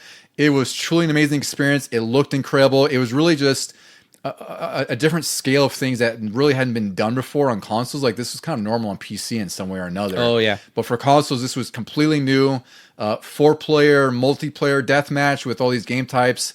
This was like the showcase for the Xbox. And frankly, I don't know if the Xbox would be as successful as it was for Halo. I think Halo was such a huge piece of that system selling. Yeah, that's crazy to think about. Like, it was single-handedly keeping that alive. But I mean, they also got some other good things eventually. Yeah. Like you said, the Tony Hawk thing, that's an awesome thing to have. I think it's a great value. It was like $40 or $50 for both games, basically. It's safe, it's well known, people might want to play it again. And then later on, they got the NFL Fever series, I know was pretty big. Yeah, I remember, because they also had online play, which Yeah. is a big thing. I don't think Madden had done that yet. And NFL 2K was still releasing games, but I don't think 2K2 was, wouldn't be out for like another year where it was. Yeah, so they had you need the sports to really back you up too, which GameCube didn't do so much of because their controller was so wonky. Yeah, they did. GameCube did have Madden 2002 and NHL Hits 2002. But and All-Star Baseball, yeah. It's just weird to play sports games on that controller. It doesn't feel right. Well, you had SX Tricky, which I also felt was really weird on the GameCube. Yeah. Like, that was most at home on the PS2 with the shoulder buttons. Somehow I made it work. I know you did. I played, I was like, Same this... with Soul Calibur 2. Yeah. Like, this is breaking my brain here. I don't know. It's weird to have a fighting game on there, but I needed it for Link in that game. I was glad you got that, because I got the Xbox version to play as Spawn, so I needed to play as Link that way, yeah. But, I mean, Halo is so big that now that they've announced the, what do they call it, Campaign Evolved, I want to go back into it because, like you said, they've maybe retooled some of the later levels. Which they've reworked most of the game, because also what they've added is 4-player co-op, yes. which was not a thing in the original, right? So they have to rework a lot just on that, because the levels were designed with 2 players at most, and they're reworking a lot of the campaign to probably modernize some things and like cut some of the fat and make things like the library not such a slog. Yeah. So I think they have their best foot forward, at least for their sort of promises. I'm excited to play it at some point. I'm not like in a huge rush because we've played through Halo so much. But it's a Halo again. It'll be fun to do co-op again. Exactly. I would say. Like that game thrives on co-op, and it's definitely going to be a fun experience either way. All right, Deucy. I guess we're whittling down the list here. Should we go to 360 and whatnot, since we have some games on there with parity between you and I? Or let's that system mentioned. Let's see. We'll go to 360. So I only have one on here, so I'll mention that real quick, and you can dive into yours. I have Condemned Criminal Origins. So again, not a Hallmark game, not a kill rap in any way, but a really cool true crime sort of detective first-person horror game, where if you've played it, you'll fully understand what I mean when I say the word mall, or what do they call them? Mannequins in the mall. Oh yeah, because this was definitely a scary game at the time. It still kind of is. It has a very tense atmosphere because there's not a whole lot of music. There's a lot of sort of fog effects and a lot of things that kind of make you really tense. It's a solid first-person game. Like the combat isn't so great. It's a lot of the melee-based stuff where it's like you pull a pipe off the wall and it can break and whatever. It's like totally sufficient but not incredible. Really, the meat of the game is like all the detective stuff where it's like you're scanning for fingerprints, trying to find out who murdered what because there's a serial killer on the loose. And also, you're in a mall, an abandoned mall, and there's mannequins that aren't mannequins because people step out of there. I think this was like a really cool experience to show what the 360 was capable of. If anything, it wasn't like a huge showcase, like I said, but it's still a really fun playthrough, I would. Yeah, when I was looking at these lists, I had never played Condemned or anything. I was like, oh, scary, no. But I was looking at the list, and I was really trying to find something, and at first I didn't have anything, and then you put up the little cheat sheet, and I was like, oh, I didn't realize some of these were launch titles, like Project Gotham Racing 3. Yeah, I totally forgot that was. Yeah. And because I remember when I got a 360, it was a little bit late. It wasn't as late as the Xbox compared to its launch. I want to say, because I remember getting my 360 like in June, July of 2006, and you got it just before that. Yeah. Yeah. And so when I got it, I remember I got Ghost Recon, Advanced Warfighter, and something else. Was it Oblivion? Was Oblivion out then? Because I remember you bought that, no? No, that was a little bit later, but I got the big box set of that one. Was it Fight Night? Because I remember I convinced you to get that, and you're like, you almost regret it because I had more fun playing that than you did. Yeah. No, Fight Night Round 3, was it? Round 3, yeah. No, I did enjoy that one, but yeah, you were definitely better at that than me real quick. I played that alone. But then Project Gotham 3, which I didn't even realize was a launch game, but I eventually got that just because I knew I liked 1 and 2. In fact, I might have still had 1 and 2 at the time. But yeah, I got 3 and spent tons of hours in that one. I think that was the one where you had your own little customizable garages and you could. Oh, I remember that. You could set up the cars that you owned into little different areas and then do a little first-person walkthrough of all your cars. Oh, that's really freaking cool. Yeah. And I believe, was it that one or 4 where they had the Geometry Wars arcade in the garage? Oh, I don't remember if it was 3 or 4. I can't remember. One of those, you could just go up to it and then play the full game right there in your garage. I forgot about that. The other one I had on this list, which I didn't realize was a launch, was Call of Duty 2. Yeah, I probably should have put this on the list because this was the showcase for the 360. Okay. Because I remember that it was on kiosks and everything like that. It was like the showcase saying like, look, it looks like World War II and it's so realistic and everything. Because I had played Medal of Honor way back on the PS1. Yeah. And then I don't remember doing many war games on PS2.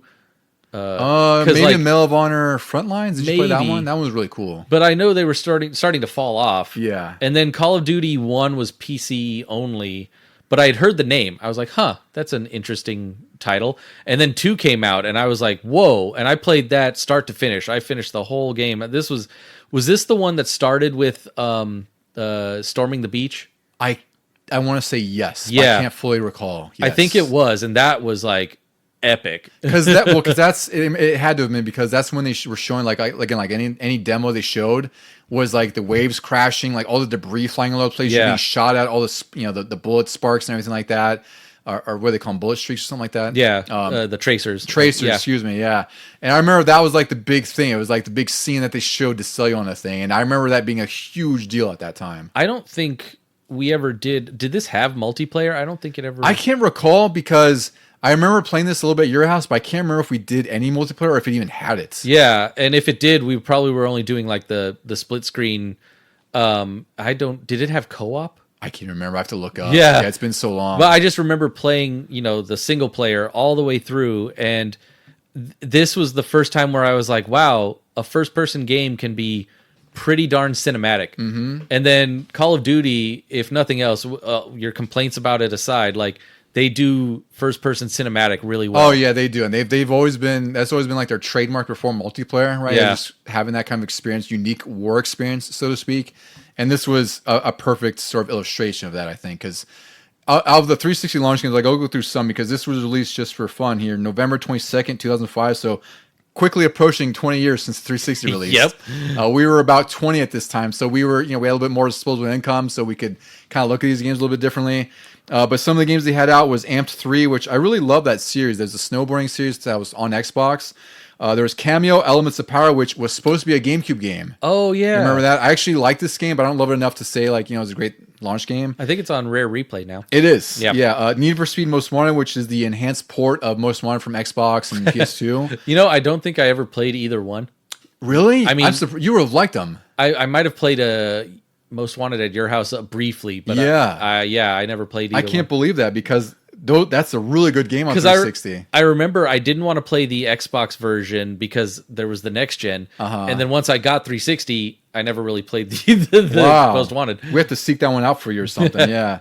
There's Peter Jackson's King Kong, which is based on the movie. I do remember that being a big deal because that looked really good, but it wasn't a very good game. It was just middling, but.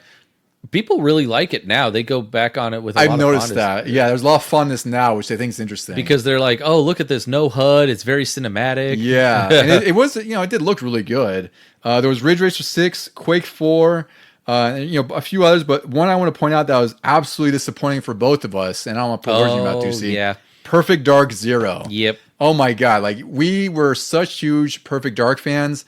And, I was really excited to play Perfect Dark Zero whenever I could get my hands on it. And I didn't get it until, I probably rented it. I don't know if you bought it before I did and I played at your house. I did buy it eventually. I don't know if it was right away or not. That's what I thought because I know I'd seen it and I was working at Circus C at the time, so I'd see it there.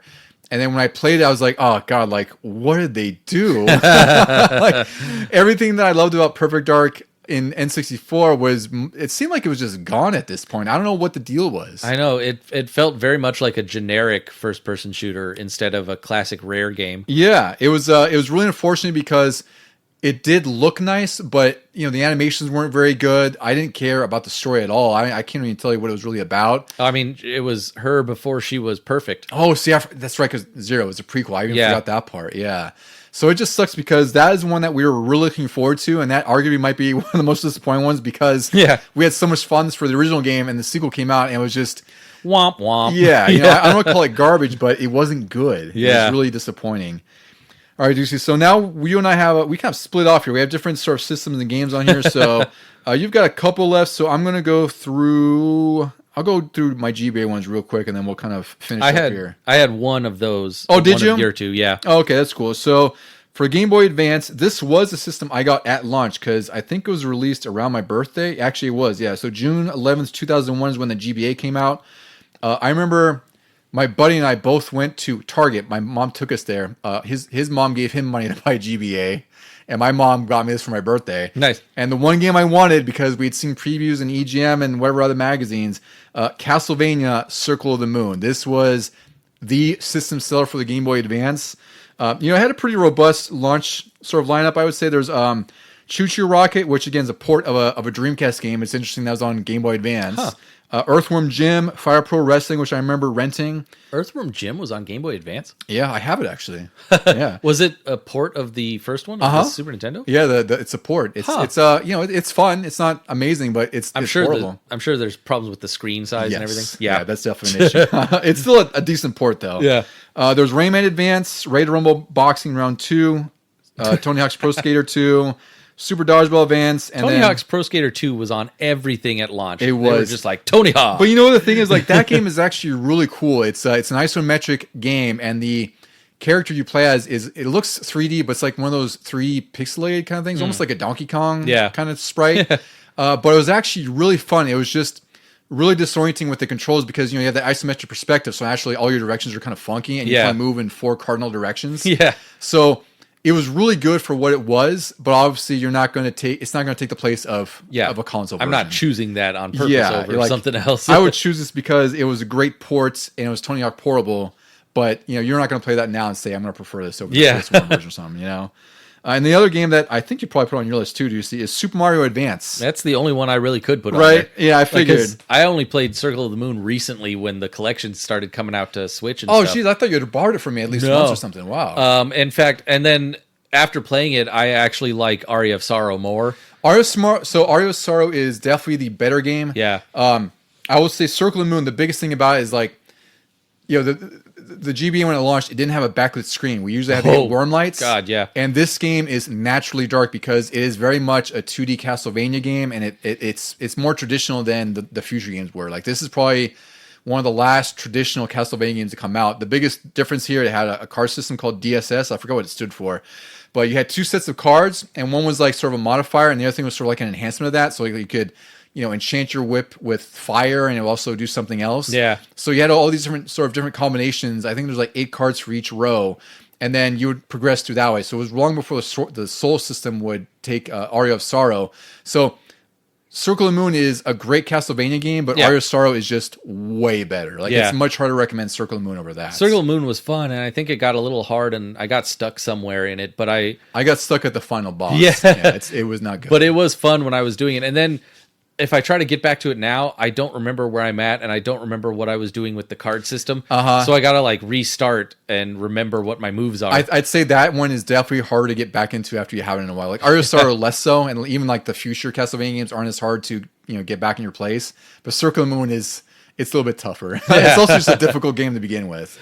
But the other one we put on our list, both on our list, is Super Mario Advance, which is sort of an updated version of Mario Brothers 2, the US version. And it's kind of funny that this was a launch title, but it worked so perfectly, and it was just so fun that all the little extra stuff they added to it. Yeah, it also looks a little bit like a remake more than anything. Like, it's not a port. It looks like the Mario All-Stars game, but actually even better. Yeah, it's got the Mario All-Stars graphics, but a little touched up, a little different. And I think the edition wasn't like the the red Mario Yoshi coins or something like that. Didn't you have to collect those? Yeah, there were extra coins to collect.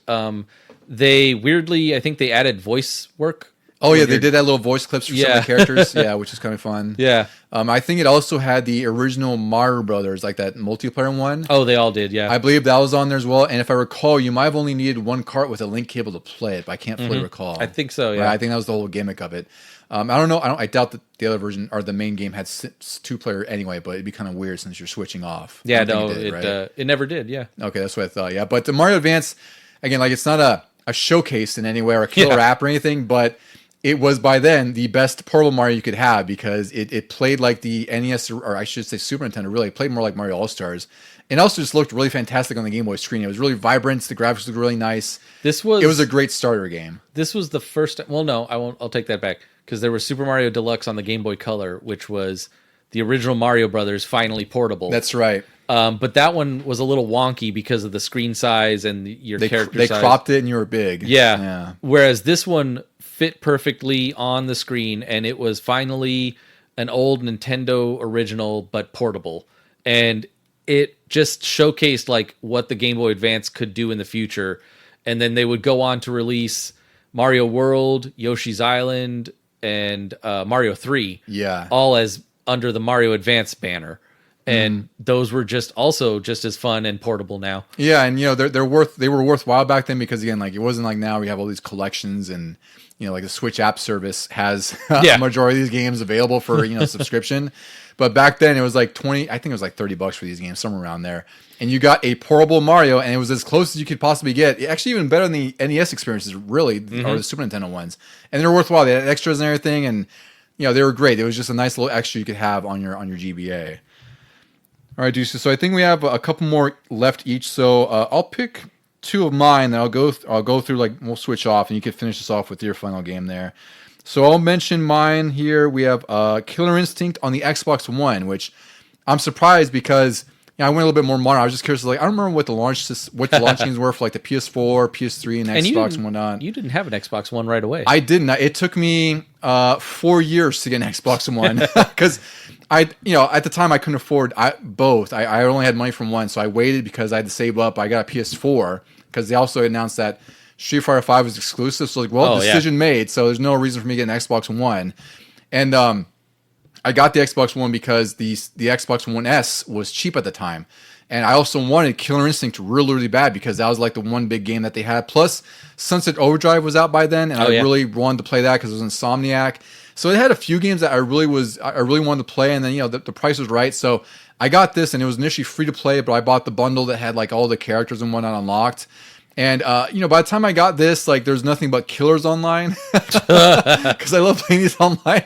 So I got a little bit of taste of my own medicine. Jumped into the deep end. I did. They put me with the sharks, is what it was. But it's a really gorgeous game. It's also one of the most, I want to say balanced, because I guess it is pretty well balanced. But it's one of the most technically sound fighting games I've played, just because of like the combo system, like all the things they've fully integrated from the original games, like the combo breakers, and they have like this cool little combo bar where you can't technically do an infinite, like it caps you out. So you just have to maximize as much damage and hits in the middle of all that. But you also have a ton of defensive options while you're getting comboed, because back then it's like you only had specific openings to do a combo breaker, and here it's like you have more openings, but in the midst of your opponent's combo, they can also do things to throw you off to counter your counters. So I love that aspect of it, because it's just a constant tug of war. It's hard when you're playing nothing but killers online. So I was surprised that this was a launch game, but I put it on my list because I absolutely love this game. It's funny, not something I played for like 4 years. I didn't get an Xbox One at launch, but I did get one because my buddy was selling his, and I was like, well, shoot, it was definitely under store price, and he threw in Sunset Overdrive with it. Oh, that's cool. You got it with it. Yeah. But for some reason, I remember Killer Instinct being a launch title. I think it was because like Rare hadn't been doing anything in the longest time. Yeah. And all of a sudden now, and we were wondering like, why the pairing of Microsoft and Rare if they're not going to do anything? And then suddenly this launched with Killer Instinct. I'm like, oh, okay, that makes sense. Yeah.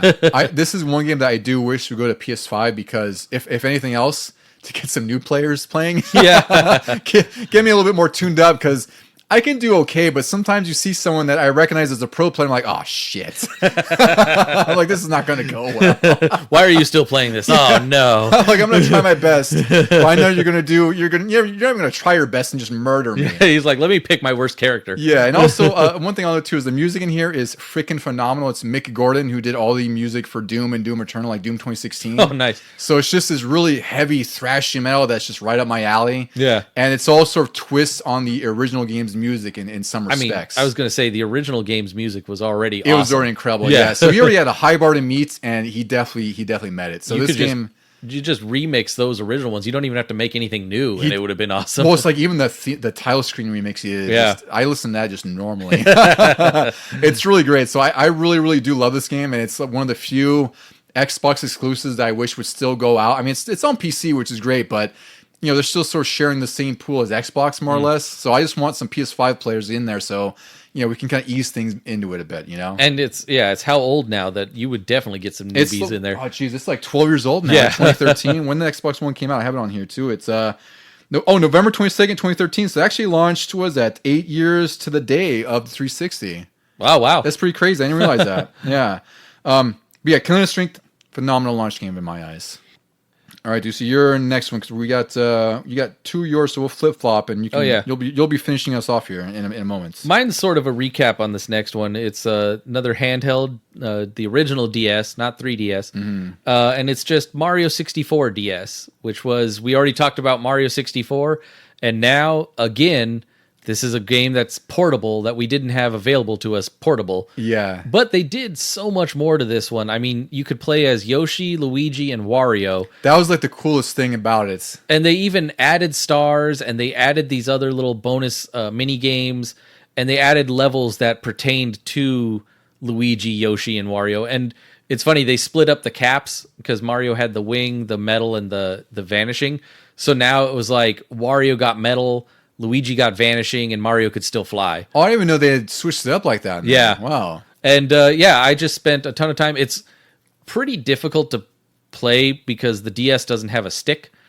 Yeah. So I remember it had the D-pad, and also, if I recall, didn't they have like a thumb thing you could put on your thumb? Yeah, because you could move them around on the touchpad. Yeah, so it was almost like a thumb cozy. Yeah. I guess I'll call it. Yeah. And that was how you control it, because you use the touchpad, which...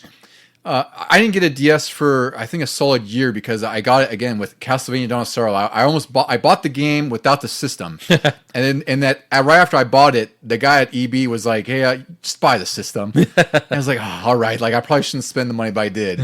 But I didn't get this for a while, and I remember you played the hell out of Mario 64. It was one of my work games. Yeah, I was at the remember, museum. right? And didn't have like a bunch of mini games as well. Yeah, in fact, after I played I don't even know if I fully finished the main game on that version, but I played the mini games a ton. They were just like card games. You match the cards or count the bombs and move them around and stuff like that. It was oh man, there was a couple others. There was, I think, a shuffleboard type game too. Oh, that's cool. You just kind of push on the DS Yeah, you screen? push on the screen and then hope it doesn't fall off at the other end. Yeah, that's pretty cool. Yeah. The DS came out November 21st, 2004, and the launch list wasn't very robust. Mario 64 is definitely the big game out of it, because the other ones were Asphalt Urban GT, which I remember that being a racing game that I don't know what reviews it got, but I just remember it being not remarkable, I guess. I don't remember it at all. Yeah, Feel the Magic XYXX, which is like I think that was a Sega game, but it's like probably some sort of mini game type thing. I remember it being very weird. The DS had a lot of weird games. Yeah. Madden 2005 was a launch game. That's funny. Spider-Man 2, I don't remember that. The movie one? Yeah, I kind of forgot that was even on there. The Herbs, Sims in the City. Oh, man. And then a demo for Metroid Prime Hunters, which I do remember. Oh, yeah. Yeah, and I was not really a sold. fan of that game. Yeah, I had No. a hard time enjoying that game a lot. That's why my only option was Mario 64. Yeah. Well, frankly, out of that launch list, that's really the best option. I mean, I enjoy a ton of DS games, but none of them launched like that one. Yeah, I would love to do like a DS episode, because that system was really, really cool. Yeah. All right, you see, for my final game that I'll talk about here, it's the most modern one in our list, I would say. It was launched on the PS5, which, when did that come out now? That was, I don't even have the date. It was like November 2020, because I remember it was pandemic time, and I was like, am I going to get a PS5 delivered? How's this going to work? I remember if I picked mine up. I can't remember what I did with it. But it's Spider-Man Miles Morales, and I kind of put this as an aside, but it's also Spider-Man Remastered. Oh, yeah. Because at the time, this was the only way you could get Spider-Man Remastered. It was a remastered version of the PS4 Spider-Man game. But obviously, it's like, it looks very, very nice on the PS5. Miles Morales is, it's more like a DLC game, you could say, because it's pretty short. Like, I think it's only like 7 hours or something like that. And It's like the Resident Evil 3. It is. That's a great way to put Spider-Man it. games. That's a great way to put it. Yeah. This one, I went through 100%, and it only took like 12 or 13 hours. But this was just a very nice, tight side story. It also looked freaking incredible on the PS5. Like, this was a showcase for me above anything else. And, I'm sure it sold a ton of PS5s, and I feel like this is probably the best game that was on the PS5, because I looked at the list. There's not a whole lot else. There's like Borderlands 3, which is kind of cool. Actually, I should shout out Astro's Playroom, because that was bundled with the PS5. Oh, and that was the precursor to Astrobot. Yeah, wasn't and that was really just sort of a demo for the DualSense controller, like all the things you could do, which was really freaking cool. I showed you how advanced that controller was. Yeah, and that was a freebie they added, just threw in. So I should mention that. But as far as the other games, it was like Maneater, which was that shark game that was really fun. Did you play that one? Yeah. I have it now. I love that game. On some system. I ended up 100%ing it on PS4. I was like, I don't want to do that again on PS5. There was Devil May Cry 5 Special Edition, which I did put on my list there. That was a phenomenal for me. NBA 2K1, Observer, System Redux. It's just, again, there's probably like 15, 20 games in here. Like, they're all good, but they're not like, again, that one thing you want to get behind. Miles Morales is that game. Oh, like, I don't have anything on my list past the Wii, which I'll get into shortly. But, like, a lot of the most modern systems haven't sold me based on launch games. It's just been like, well, this is the next progression of things, and I'm eventually going to need one, because a lot of good games are going to come out for it, but they don't launch with anything other than stuff we've already played before. Yeah, I feel like now we're at a time where exclusives have kind of blurred the lines, right? There's still, Nintendo will have exclusives, Microsoft has less exclusives, PS5 still has some exclusives, but it's not so much they're getting behind that exclusive game to push the system. Now it's like, what other services do we have? Like, we have Game Pass, we have PS Plus, we have Switch Online, we have all these other things, PSVR, there's free-to-play games, right? So I think the value props have changed as far as like selling a system. So that's why I feel like now it's like they're in the groove of like these launch games, but they aren't Halo or like a Mario 64. They're not in that sort of echelon of launch games. Like, some might be close to it. Like, I think Miles Morales is a fantastic game, but it's not like a revolutionary system-defining game, Yeah. In fact, I will say I didn't put it on my list, but it just sort of dawned on me that, like, Mario Kart World was probably the return to a launch game that sold me on it. Like, I didn't know if I was going to get a Switch 2 right away, but I was going to be jealous if I didn't have it. Yeah. Yeah, absolutely. Like back in the day with Mario World, I was like, man, this Mario Kart game, I really want to play it. And it's also like the first time a Mario Kart has launched a system. It was, and also we were just really chomping at the bit for a new Mario Kart because Mario Kart 8, despite the new tracks they added, which is incredible that they added like 48 new tracks where it was. Yeah. It's still an 11-year-old game. Like, Yeah. It still came out in 2013, 2014. So I think we were also just waiting for a new Mario Kart game, and once we saw it announced and it was a launch game, it's like, well, yeah, we have to get that. Yeah. If we get a Switch to a launch, we have to get Mario Kart, you know? Luckily, they bundled them. They did, yeah. So, I mean, that's pretty much the game to get for Switch 2 launch anyway. Like, you know, my disappointments aside, that was the game to get because the other one would be like Cyberpunk, maybe. Oh, yeah. But everyone, not everyone, but you know, most people have played that. I played through that game a ton. Yeah, that's But more Mario my Kart- point of PS5 and stuff. Exactly, right? Yeah. Yeah. So it's like Mario Kart World is the system you do want to get on the Switch 2 at launch. But my last on the list is going to be kind of a no-brainer for this system. It's the Wii, and it's Wii Sports. Yeah, I would say this is a huge deal. This was a pack-in thing, which, you know, Nintendo hadn't done in a while. And you'd think, oh, these are just a bunch of little sports mini games and whatnot. But, oh my God, the way this took over, you could say, the nation. Like, Well, it made it approachable to I don't want to say casuals in like a bad word, right? But it appealed to people who don't play games normally. I was going to say, everyone and literally their grandmas had a Wii all of a sudden, and we were just playing nothing but sports. Like, my family adopted it in almost every house, and at every like holiday get together, Easter, Thanksgiving, whatever, we were busting out bowling or tennis or something. And yeah, the way it just took over, and it really did help the sales. We like skyrocketed in number of systems sold. Technically, the Wii Sports is one of the highest selling games ever because it was a pack-in and Yeah. the Wii sold so much. But you know, the Wii isn't one of my favorite systems because of the motion stuff. But not all that aside, Wii Sports is really amazing, and also I just love the fact that I've read that. You know, there's been a lot of stories like how they have this in retirement homes because it gets elderly Yeah. people like more engaged and like Heck, they're able yeah. to, you know, to play these games, which I think is like absolutely just amazing because it's you know, for them it's like maybe they're not as mobile, but you don't have to be super mobile to play these games on Wii Sports. There was a good chunk of time there where like my uncle would go over to my parents' house, and then even if I was living there or if I moved out, but I came back to see them, we would all get together and play just round after round of golf. Yeah. And at this point, like the first golf, I think only had 9 holes. And then when they got the Wii Sports Resort, that added another 9. It was a full 18. And we would just spend the day playing 18 holes. Sometimes we'd be like, hey, there's still daylight. Want to go another 18? We would do 2 rounds back to back. And like a lot of people, eventually you could game the system like with bowling. You would sit in a chair and you would just swing your arm. Yeah, like or you would something. find that, but it didn't even matter though. Like you still have so much fun. But like with us, we would get up, we would move the chairs out of the way, and then you would sit there like you're on the tee box, and you would just full motion, full swing your arm, and like you said, it got everybody up and out and doing some type of exercise. Yeah, some I do type of remember a swinging. handful of times where I played at your house with your parents for I think we played probably golf and maybe bowling or something. Yeah. Like that. Yeah. So that's the thing is, I think it's funny to me because I feel like Wii Sports is the best showcase of the motion controls, and it was like the first game that they ever released. Yeah. Because everything else, like, you know, some games had to shoehorn them in or it just didn't work. Some games did it better than others. Like I really like Metroid Prime 3's Corruption's use of the Wiimotes and motion That was a controls, good one, right? yeah.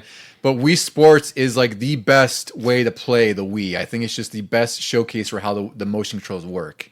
And maybe it's the size of the Wiimote or what not, but like Switch obviously still had the Wii Motion and they had the Switch Sports and everything, but it just didn't hit the same because like you have the little tiny Joy-Cons in your hand. And Yeah, stuff like that. I really feel like that. Because you know, also the Switch is portable by nature, so they had to design it for that. But I think they probably intentionally designed the Wiimote to be comfortable, be held in your hand that way with the wrist strap because they knew that you're not going to. Maybe most people may not be marathoning this thing for 4, 5, 6, 8 hours a day. Yeah. But for the time you're playing it, which could be an hour-long session depending on the game, 2 hours, it should be comfortable. So I'm sure they designed it in such a way to do that. Because also they had the The little grips. Yeah, the grips, like the rubber- little rubber silicone Yeah. things you put over it for more grip because people were throwing them in the TVs, right? Not only grip, but protection when you threw them at a TV.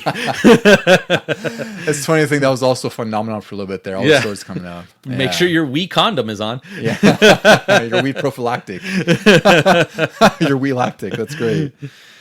All right, Deucy. Well, I think we're finally at the end of our launch game spectacular here. This was fun. It was a good time. I was going to say, like, we covered a lot of games and a lot of memories in here, and it's just, again, it's interesting to kind of examine these things as they go through time chronologically. With the Atari 2600, it's released in 1977, and its sort of launch lineup, and seeing as launch lineups evolved over time, and now... You know what I was surprised with the Atari 2600? Frogger wasn't a launch. It should have been, right? But same thing. It's like, I also wonder because, the whole thing is one of the things that led to the game crash was just how saturated the gaming market was. Yeah. So I'd be curious, like, after September 11th, 1977, how many games came out?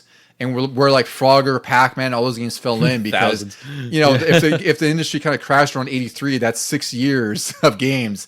And they probably had, I don't know, 1,000+ games. Who knows how many? I don't even know how big the library is for 2600. It's kind of funny, like, a lot of game life or a lot of system life is about 6 years or so. So it feels like Atari 2600 was living its natural life, but they didn't know about moving on to the next one. No, they had no idea. So they just kept flooding the market with games, and they didn't realize maybe we should take the next step. And then they crashed it. Well, yeah, because then you have to figure too. There was like the 2600, the 5200, and then 7800, which I don't know where they fall in the timeline either. Because I feel like 7800 was already after Nintendo or Famicom was out. Right, it had to be. I think. Yeah. Yeah. So I'm curious. I should look up that timeline because that'd be an interesting thing to kind of look at too. But anyway, going like the launch stuff, it's interesting to see what they were in 1977, how those launch lineups evolved. And like you kind of see like how the ebb and flow of things are. Like you had those killer apps like Halo, Mario 64, and where we're at now, where like we just talked about, where it's like it's not so much about the exclusive killer app. It's more about like having a variety and like a breadth of games. And some games in the future may just launch with a bunch of like service games. Who knows? Who knows? I don't know. Here's some graphical updates. Yeah, exactly. Download them now if you can. Yeah. All right, friends, if anyone out there listening has any favorite launch games or just wants to shoot the shit to us about some games, you can reach out to us at LegionGamingPod@gmail.com. We're also on Instagram at Legion Gaming Podcast and a little bit on Blue Sky at LegionGamingPod.bsky.social. Deucy, any friends for friends who are going to be launching off? Is that what I said? Yes. I'm losing my mind. What time is it right now? It's not even that late. We've just been going on a while. Do you have any final words for our friends listening out there who are now listening and saying, what the hell is he talking about? Press start to put Dawn in sleep mode.